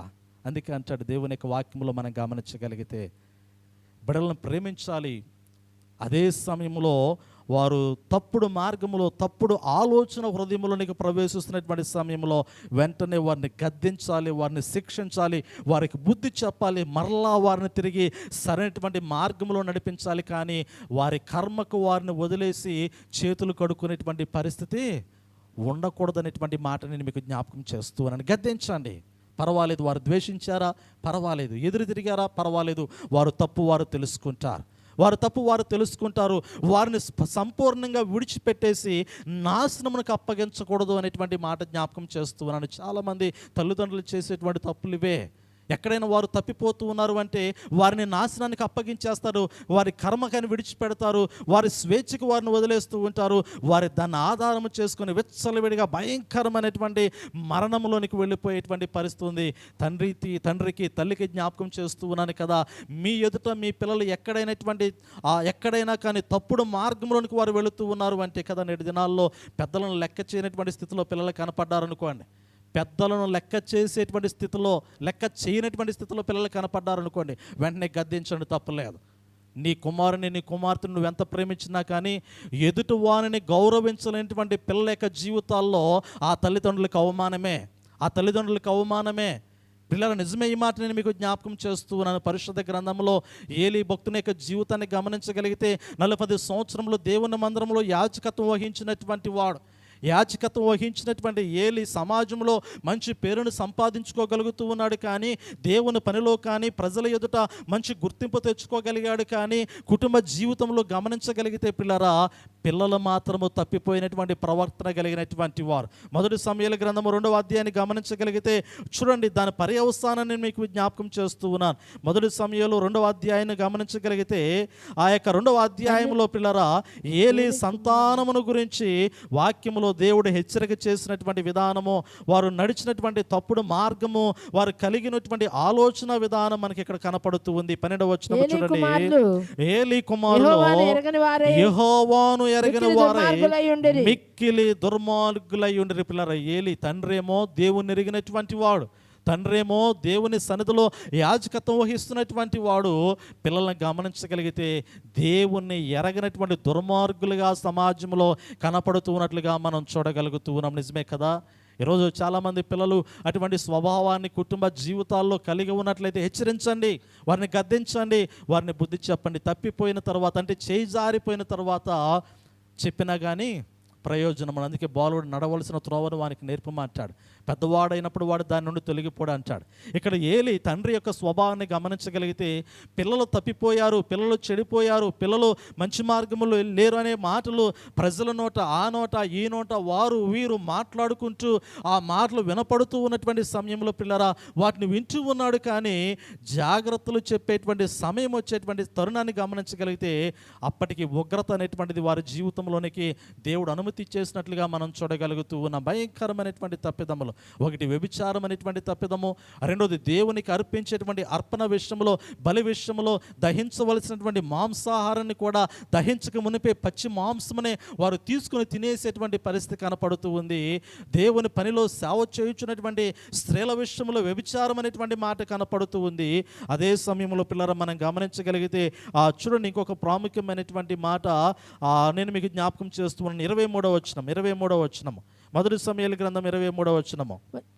ఈ జనుల ముందర మీరు చేసిన చెడ్డ కార్యములు నాకు వినపడినవి, ఇలాంటి కార్యములు మీరెందుకు చేయుచున్నారు? అప్పటికి అలవాటు పడిపోయారు. నిజమే కదా, అలవాటు పడిపోయారు. 1-2 సార్లు, మొదటిసారి తప్పు చేసినప్పుడు గద్దించాలి, మొదటిసారి తప్పు చేసినప్పుడు మాట ద్వారా గద్దించాలి, మాట ద్వారా గద్దించినప్పుడు వారు వినలేదా, రెండోసారి మరలా అదే తప్పు చేయడానికి ప్రయత్నించినప్పుడు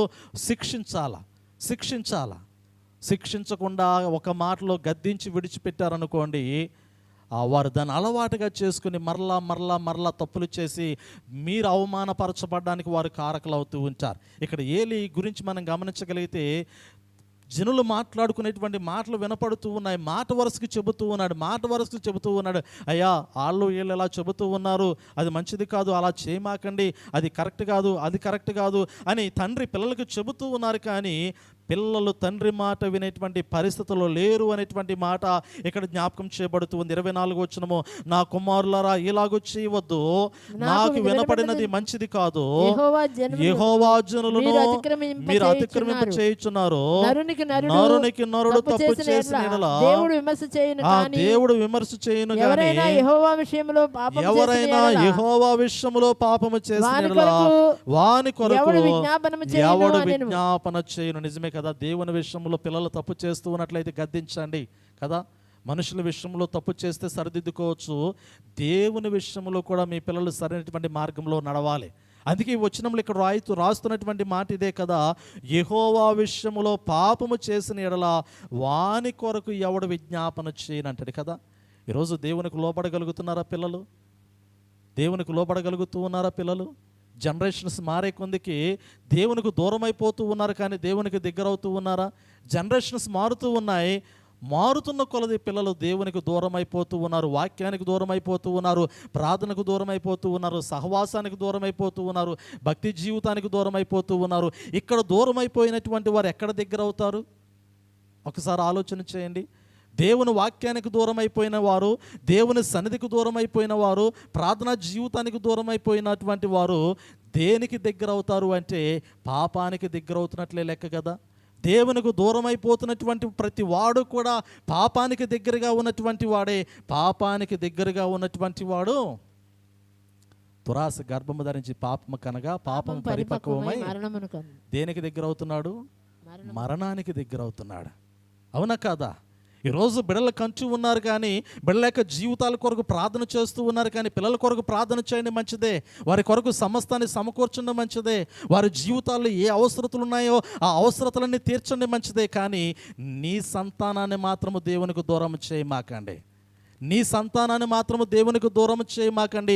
వారిని మీరు దేవునికి దూరం చేశారా అంటే మీరు వారిని మరణానికి దగ్గర చేసినట్లే, అనగా పాపానికి దగ్గర చేసినట్లే. వారు పాపానికి దగ్గరగా వెళ్ళారా, మీ కంటికి కనిపించినటువంటి దూరంగా నిత్య నరకాగ్నిలోనికి పడద్రోయబడేటువంటి అవకాశము వారు ఎదుట పొంచి ఉన్నదనేటువంటి మాట జ్ఞాపకం చేస్తూ ఉన్నారు. ఈ లోకంలో నీ వారికి ఏమి ఇచ్చినా ఇవ్వకపోయినా కానీ దేవుని యొక్క మార్గంలో నడిచేటువంటి మార్గాన్ని అందించండి చాలు. ఆ మార్గంలో నడుస్తున్నటువంటి వారిని దేవుడే చూసుకుంటాడు. వారి యొక్క అవసరతల విషయంలో. తండ్రి విడిచిన, తల్లి విడిచిన, నేను నిన్ను విడువని ఎడబాయనని సెలవిచ్చిన గొప్ప దేవుడు పిల్లర మన దేవుడు.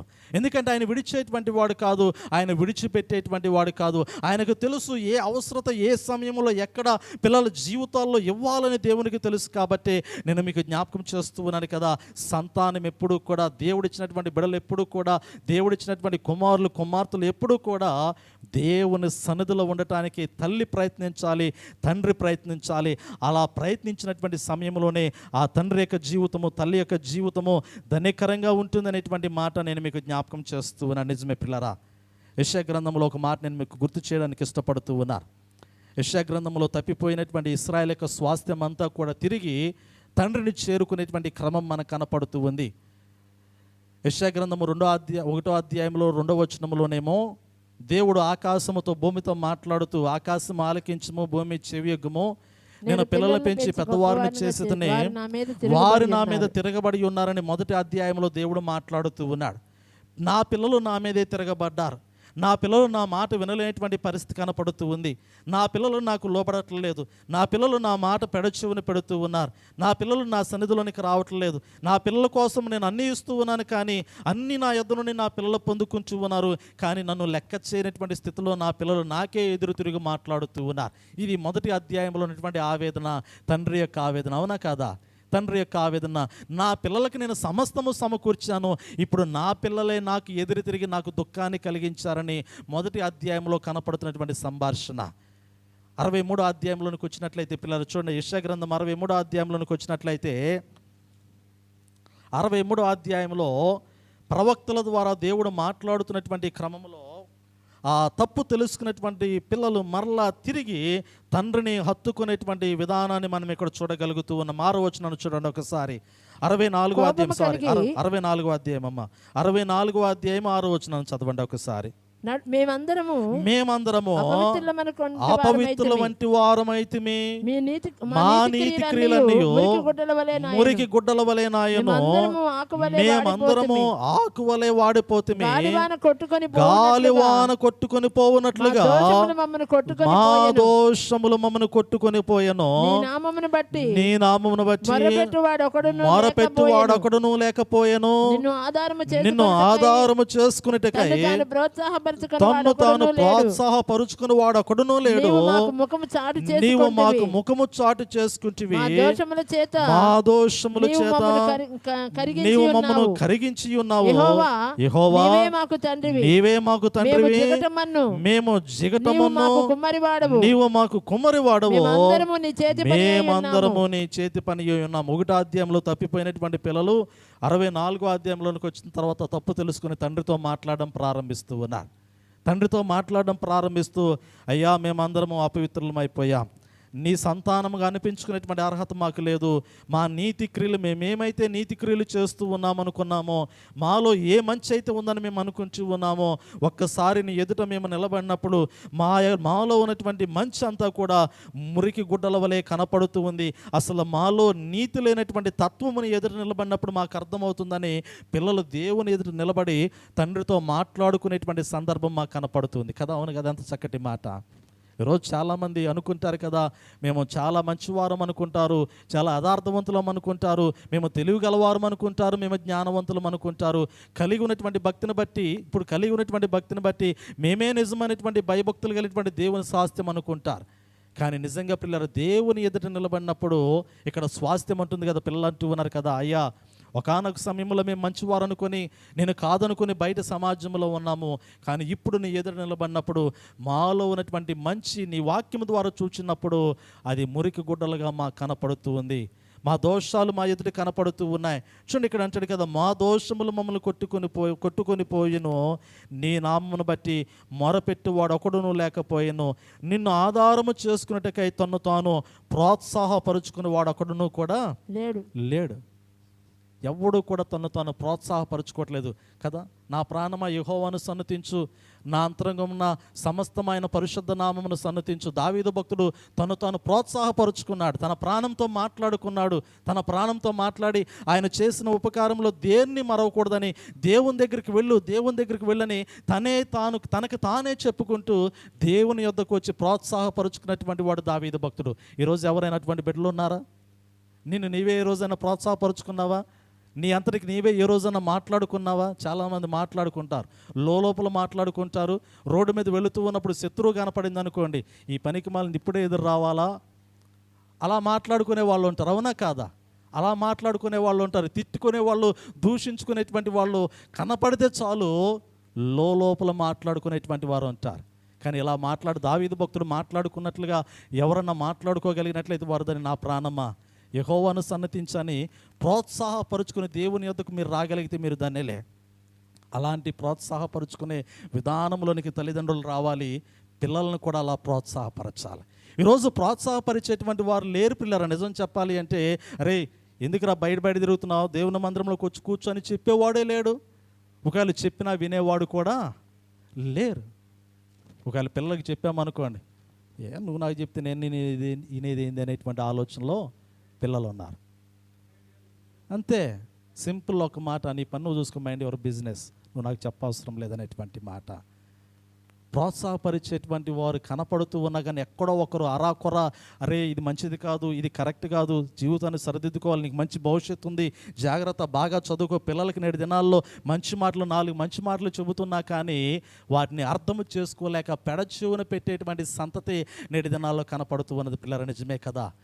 ఎవరైనా పిల్లలు మీరు గమనించండి, ఎవరిన బిడ్డలు మీరు గమనించండి, ఎవరైనా పెద్దవారు మీకు మంచి మంచి సలహాలు ఇస్తూ ఉన్నట్లయితే అది మీ క్షేమము కొరకే, అది మీ భవిష్యత్తు కొరకే, అది మీ మేలు కొరకే, అది మీ యోగ్యత కొరకే, అది మీ జీవితంలో ఒక గొప్పతనాన్ని కలిగించడానికే, మీకు ప్రయోజనం కలిగే మాటలే పెద్దలు చెబుతారు. కానీ మీ జీవితాన్ని పాడు చేసేటువంటి మాటలు, మిమ్మల్ని దిగజార్చేటువంటి మాటలు ఎవరు కూడా లోకంలో అందించరు. పిల్లరా, అందించరు పెద్దలు చెప్పేటువంటి మాటలు. అందుకే ఈ మాట నేను మీకు జ్ఞాపకం చేస్తూ ఉన్నా. నిజమే కదా. చివరికి ఇంకొక మాట మనం గమనిద్దాం. పరిశుద్ధ గ్రంథంలో లూకాసు సువార్తలో మనం గమనించగలిగితే యెషయా గ్రంథంలో రాయబడినటువంటి మాట మనం గమనించగలుగుతూ ఉన్నాం. 64వ అధ్యాయంలో వీరు అంటూ ఉన్నారు కదా, యెహోవా నీవే మాకు తండ్రివి, మేము జిగటమన్ను, నీవు మాకు కుమ్మరి వాడవు, మేమందరము నీ చేతి పని అయి ఉన్నాం, మీ చేతి పని అయి ఉన్నాం. దేవుని యొక్క వాక్యములో మనం గమనించగలిగితే ఈ ఇశ్రాయేలు స్వాస్థ్యము ఎలా తండ్రిని తెలుసుకుని దేవుని యొద్దకు వచ్చారో, క్రొత్త నిబంధన కాలములో కూడా ఆ తండ్రిని కలుసుకునేటువంటి కుమారుడు మనకు కనపడుతూ ఉన్నాడు కదా. మనందరికీ తెలుసు ఆ యొక్క వాక్య భాగము. ఎవరో చెప్పండి? తప్పు తెలుసుకుని తండ్రిని కలుసుకున్నటువంటి కుమారుడు. అరే అంతే, తప్పిపోయినటువంటి కుమారుడు. తండ్రిని కలుసుకునేటువంటి టైటిల్ మారుతూ ఉంటాయి, భావం ఒకటే. వాక్యాన్ని మీరు గమనించగలిగితే, అర్థం చేసుకోగలిగితే ఆ దేవుని యొక్క వాక్యంలో చూడండి ఒకసారి ఆ మాట నేను గుర్తు చేస్తాను. లూకాసు సువార్త 15వ అధ్యాయము, తప్పు తెలుసుకొని తండ్రిని కలుసుకునేటువంటి కుమారుని యొక్క జీవితము. లూకాసు సువార్త 15వ అధ్యాయము 18వ వచన భాగంలో ఒక మాట మనం పరిశీలన చేద్దాం. నేను లేచి నా తండ్రి యొద్దకు వెళ్ళి, తండ్రి నేను పరలోకమునకు విరోధముగాను నీ ఎదుటను పాపము చేసితిని, ఇక మీదట నీ కుమారుడనని అనిపించుకొనుటకు యోగ్యుడను కాను, నన్ను నీ కూలి వారిలో ఒక్కనిగా పెట్టుకొనమని అతనితో చెప్పుదననుకొని లేచి తండ్రి యొద్దకు వచ్చును. పిల్లలు, ఎవరైనా ఈ స్థితిలో పిల్లలు తప్పిపోతే లేచి తండ్రి యొద్దకు రండి. ఏం పర్వాలా, రాజీ పడండి తండ్రితో, తండ్రిని కలుసుకోండి. తండ్రి, ఇదిగో ఎంతకాలం నేను తప్పిపోయి లోకములో ఉన్నటువంటి కుమారునిగా నేను జీవిస్తూ ఉన్నాను.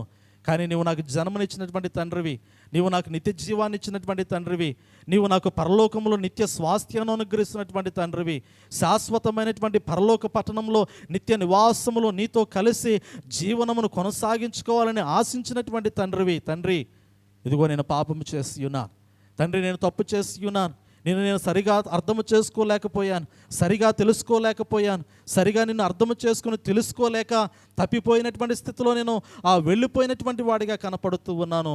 తండ్రి, నా తప్పు నేను తెలుసుకున్నాను, నన్ను హక్కును చేర్చుకో. నిజమే కదా. ఏ కుమారుడైనా కానీ ఈ సమయంలో జ్ఞాపకం చేస్తూ ఉన్నాను. పిల్లరా, యవ్వన బిడ్డలైనటువంటి వారు, చిన్నపిల్లలైనటువంటి వారు, ఎప్పుడైనా కానీ, ఏ సమయంలోనైనా కానీ, ఏ సందర్భంలోనైనా కానీ మీ తల్లిని బాధపరిచినటువంటి మాట మీ నోటను వచ్చినట్లయితే క్షమాపణ కోరుకోండి. తండ్రి దగ్గరికి వెళ్ళి తండ్రిని అడగండి, తల్లిని అడగండి, అమ్మా ఫలానా సమయంలో నిన్ను బాధ పెట్టాను, క్షమించమ్మా, ఇంకెప్పుడు కూడా నిన్ను బాధ పెట్టను. తండ్రి యొద్దకు వచ్చాను, తండ్రి ఇదిగో ఫలానా సమయంలో ఫలానా సందర్భంలో నేను నిన్ను దుఃఖపరిచినటువంటి కుమార్తెగా నేను ఉన్నాను, ఇంకెప్పుడు కూడా నేను నీ మాటే వింటాను, కానీ నీకు దుఃఖాన్ని కలిగించేటువంటి ఆ సంతానంగా నేను ఉండను అనేటువంటి మాట చెప్పి తండ్రితో సమాధాన పడండి, తల్లితో సమాధానం పడండి. దేవుడు మీకు మంచి భవిష్యత్తునిస్తాడు. పిల్లరా, తండ్రి ఇక్కడ చూడగలిగితే ఈ వాక్యంలో జ్ఞాపకం చేయబడుతూ ఉంది కదా. కుమారుడు అనుకుంటూ ఉన్నాడు, నేను లేచి నా తండ్రి యొద్దకు వెళ్ళాలి, నా తండ్రిని కలుసుకోవాలి, నా తండ్రి యొద్ద పాపాన్ని ఒప్పుకోవాలి, నా తండ్రి యొద్ద పాపమును ఒప్పుకొని క్షమాపణ పొందుకోవాలి. క్షమాపణ పొందుకున్నటువంటి వాడై మరలా నా తండ్రితో నేను నా జీవితాన్ని కొనసాగించుకోవాలి. కానీ తండ్రి ప్రేమ ఎంత గొప్పదంటే, కుమారుడు దాసుడిగా ఉండటానికి ఇష్టపడ్డాడు, కానీ తండ్రి కుమారుని స్వాస్థ్యంగా ఉన్నతమైనటువంటి స్థితిలో ఉంచడానికి తండ్రి ఇప్పుడు కూడా ఇష్టపడుతూ ఉన్నాడు. ఇది తండ్రికి ఉన్నటువంటి ప్రేమ, ఇది తండ్రికి ఉన్నటువంటి గొప్ప ఆధిక్యత, ఇది తండ్రి కలిగి ఉన్నటువంటి ఔన్నత్యము. కానీ పిల్లలు అర్థం చేసుకోలేకపోతూ ఉన్నారు. పిల్లలు నేటి దినాల్లో తండ్రి యొక్క ప్రేమను అర్థం చేసుకోలేకపోతూ ఉన్నారు. చాలామంది తండ్రి యొక్క ప్రేమను అలుసుగా తీసుకుంటూ ఉన్నారు కదా. నేటి దినాల్లో చాలామంది పిల్లలు అలుసుగా తీసుకుంటూ ఉంటారు తల్లిదండ్రుల యొక్క మాటలు. అలుసుగా ఏదో విన్నట్లుగా విడిచిపెడుతూ ఉంటారు. వీళ్ళు ఎప్పుడు అలాగే చెబుతూ ఉంటారు అనేటువంటి ఆలోచన. కానీ ఎప్పుడు కూడా పొరపాటున కానీ తల్లిదండ్రుల యొక్క మాటలు పిల్లలు అలుసుగా తీసుకోవద్దు, సిల్లీగా తీసుకునేటువంటి మాటలుగా భావించవద్దు. ఎందుకంటే అవి మీ జీవితాన్ని నడిపించేటువంటి మాటలు, మీ జీవితాన్ని నిర్దేశించేటువంటి మాటలు, మీ జీవితానికి భవిష్యత్తునిచ్చేటువంటి మాటలు. అటువంటి మాటల్లో ఒక తండ్రి ఒక కుమారునికి బోధించినటువంటి మాట, ఒక మాట చెప్పండి. మీరు చెప్పారని నేను ముగిచ్చేస్తాను. ఒక తండ్రి తన కుమారుని వద్దకు వచ్చి కుమారునికి ఒక చక్కటి మాటను బోధించాడు. ఆ మాట ప్రకారంగానే జీవించు అని హెచ్చరించాడు. ఆ మాటను మీలో ఎవరైనా చెప్పగలిగితే చెప్పండి. పాత నిబంధన గ్రంథంలో, క్రొత్త నిబంధన గ్రంథం కాదు కానీ పాత నిబంధన గ్రంథంలో తండ్రి తన కుమారుని దగ్గరికి తీసుకొని తన కుమారునికి హితోపదేశము చేస్తూ ఒక చక్కటి శ్రేష్టమైనటువంటి మాటను, దేవుని గురించినటువంటి మాటను, తను పొందుకోబోయేటువంటి భవిష్యత్తును గురించినటువంటి మాటను, ఒక మాటను, చక్కటి మాటను హెచ్చరిక ద్వారా జ్ఞాపకం చేశాడు. ఆ మాటను బట్టి ఆ కుమారుడు తన జీవితాన్ని నడిపించుకున్నాడు. మొదటి దినవృత్తాంతాల గ్రంథం 28వ అధ్యాయం 9వ వచనం చదవండమ్మ, ప్రార్థన చేసుకుందాం. మీరు చెప్పట్లేదు, నేనే చెబుతూ ఉన్నాను. దావీదు మహారాజు సొలొమోనుకి చేసినటువంటి హితోపదేశంలో చక్కటి మాట చదవండి. ఆ మాట ఎంత చక్కగా ఉంటుందంటే, సొలొమోనా నా కుమారుడా, చూడండి పిల్లలు ఎంత చక్కటి మాట ఇక్కడ రాయబడుతున్నటువంటి ఆ మాటలో. చదవనాను, చదువు. నీ తండ్రి యొక్క దేవుడైన యెహోవా అందరి హృదయములను పరిశోధించువాడును, ఆలోచనలన్నిటినీ సంకల్పములన్నిటినీ ఎరిగిన వాడునై ఉన్నాడు. నీవు ఆయనను తెలుసుకుని హృదయపూర్వకముగాను మనపూర్వకముగాను ఆయనను సేవించుము. ఆయనను వెదికిన ఎడల ఆయన నీకు ప్రత్యక్షమగును. నీవు ఆయనను విసర్జించిన ఎడల ఆయన నిన్ను నిత్యముగా త్రోసివేయును. పిల్లలు చూడండి, వాక్యంలో చక్కటి మాట సొలొమోనుకి దావీదు మహారాజు జ్ఞాపకం చేస్తూ, సొలొమోనా నా కుమారుడా, నీ తండ్రి యొక్క దేవుడైన యెహోవా అందరి హృదయములను పరిశోధించువాడు. నీ తండ్రి అయినటువంటి నేను ఏ దేవుని ఆరాధిస్తూ ఉన్నానో తెలుసుగా, ఏ దేవుని పూజిస్తూ ఉన్నానో తెలుసుగా, ఏ దేవునికి మొరపెడుతూ ఉన్నానో తెలుసుగా. నేను ఆరాధించేటువంటి దేవుడు అందరి హృదయాలు ఎరిగినటువంటి వాడు. అందుకే చక్కటి పదజాలని దావీదు మహారాజు కుమారుడైనటువంటి సొలొమోను దగ్గర వాడుతూ ఉన్నాడు. నీ తండ్రి అయినటువంటి దేవుడు అనేటువంటి మాట. ఈరోజు నేను ఏ దేవుడిని నమ్ముకున్నానో అదే దేవుడు నీ హృదయాన్ని కూడా పరిశీలన చేస్తూ ఉన్నాడు. నా దేవుడే నీ దేవుడు కదా. చక్కటి మాట, చక్కటి మాట. రూతు పలికినటువంటి మాట, నయోము రూతుల మధ్య సంభాషణలో, నీ దేవుడే నా దేవుడు, నీ ప్రజలే నా ప్రజలు, నీ జనమే నా జనము, ఎంత నీ దేశమే నా దేశము, ఎలా వాళ్ళిద్దరి మధ్య ఒప్పందం ఉందో అలాగే ఇక్కడ సొలొమోనుకి దావీదు అంటాడు కదా. చక్కటి మాట, నీ తండ్రి అయినటువంటి దేవుడు అందరి హృదయాలు ఎరిగినటువంటి వాడు. ఈరోజు నా హృదయాన్ని దేవుడు ఎరిగి ఉన్నాడు, నీ హృదయాన్ని కూడా దేవుడు ఎరిగి ఉన్నాడు. మనపూర్వకంగా ఆయన్ను సేవించు, ఆయన వెదుకు, ఆయన నీకు ప్రత్యక్షమవుతాడు. నీవు విసర్జించావా, ఆయన నిన్ను విసర్జిస్తాడు. ఈరోజు పిల్లలకి బోధించవలసినటువంటి మాటలో మనం ఏమి ఇచ్చామనేది కాదు, కానీ ఎంత జ్ఞానమును వారికి అందించామనేటువంటిది ప్రాముఖ్యము. ఈరోజు ఒక ₹1,00,00,000 ఆస్తి సమకూర్చి వారికి ఇచ్చేస్తే వారు సరైనటువంటి క్రమంలో లేరనుకోండి, క్షణాల్లో దాన్ని నాశనం చేస్తారు. అవునా కాదా? కదా, మన ప్రాంతంలో కోట్ల ఆస్తి ఉంది. ఇప్పుడు చెడిపోయినటువంటి పిల్లల యొక్క జీవితాల్లో కోట్ల ఆస్తి తీసుకొచ్చి పెడితే, వ్యసనాల్లో ఉన్నటువంటి జీవితాల్లో ఒక తప్పిపోయినటువంటి కుమారుడు ఆస్తి తీసుకుని బయటకు వెళ్ళి పోగొట్టుకుని ఎలా ఇంటికి వచ్చాడో అంతే కదా. క్రమము లేనటువంటి పిల్లల యొక్క జీవితాల్లో ఎంత ఉన్నా కానీ అది నిలబడేటువంటిది కాదు, అది వారికి మేలుకరమైనటువంటి స్వాస్థ్యం కాదు. వారికి జ్ఞానమును అందించండి, భయభక్తులను అందించండి, దేవుని మార్గాన్ని బోధించండి. ఆ మార్గంలో వారు ఉన్నతమైనటువంటి భవిష్యత్తును దేవుని పాదాల చెంత పొందుకుంటారు. అది ఇంకెన్నడూ కూడా వారి యొద్ద నుండి తీసివేయదు. ఒక తండ్రిగా నువ్వు పిల్లలకు అందించగలిగినటువంటి ఆస్తిదే. దేవుని అందులో క్రమంలో భయభక్తులతో పెంచండి, దేవుడు మంచి భవిష్యత్తుని ఇస్తాడు. ఆ రీతిలో కుటుంబాలు ఉన్నట్లు పరిశుద్ధాత్మ దేవుడు సహాయం చేయనుగాక. ప్రార్థన చేసుకుందాం. సర్వకృపానిధిగా మా ప్రియ పరలోకపు తండ్రి, మీ నామాన్ని స్తుతిస్తూ ఉన్నాం. ఈ దినమందు ఫాదర్స్ డే సందర్భముగా నాయన తండ్రి కుమారుల మధ్య ఉండవలసినటువంటి బంధమును, బంధుత్వమును, సంబంధమును, ఆత్మీయమైనటువంటి స్వభావాన్ని ప్రభా లేఖనాల ద్వారా మీరు విశదీకరించారు. అందుని బట్టి మిమ్మల్ని స్తుతిస్తూ ఉన్నాను. వాక్యం విన్నటువంటి ప్రతి ఒక్కరూ కూడా వాక్య ప్రకారంగా జీవించే భాగ్యాన్ని అనుగ్రహించమని యేసుక్రీస్తు నామములో అడిగి వేడుకొనుచున్నాము తండ్రి. ఆమేన్.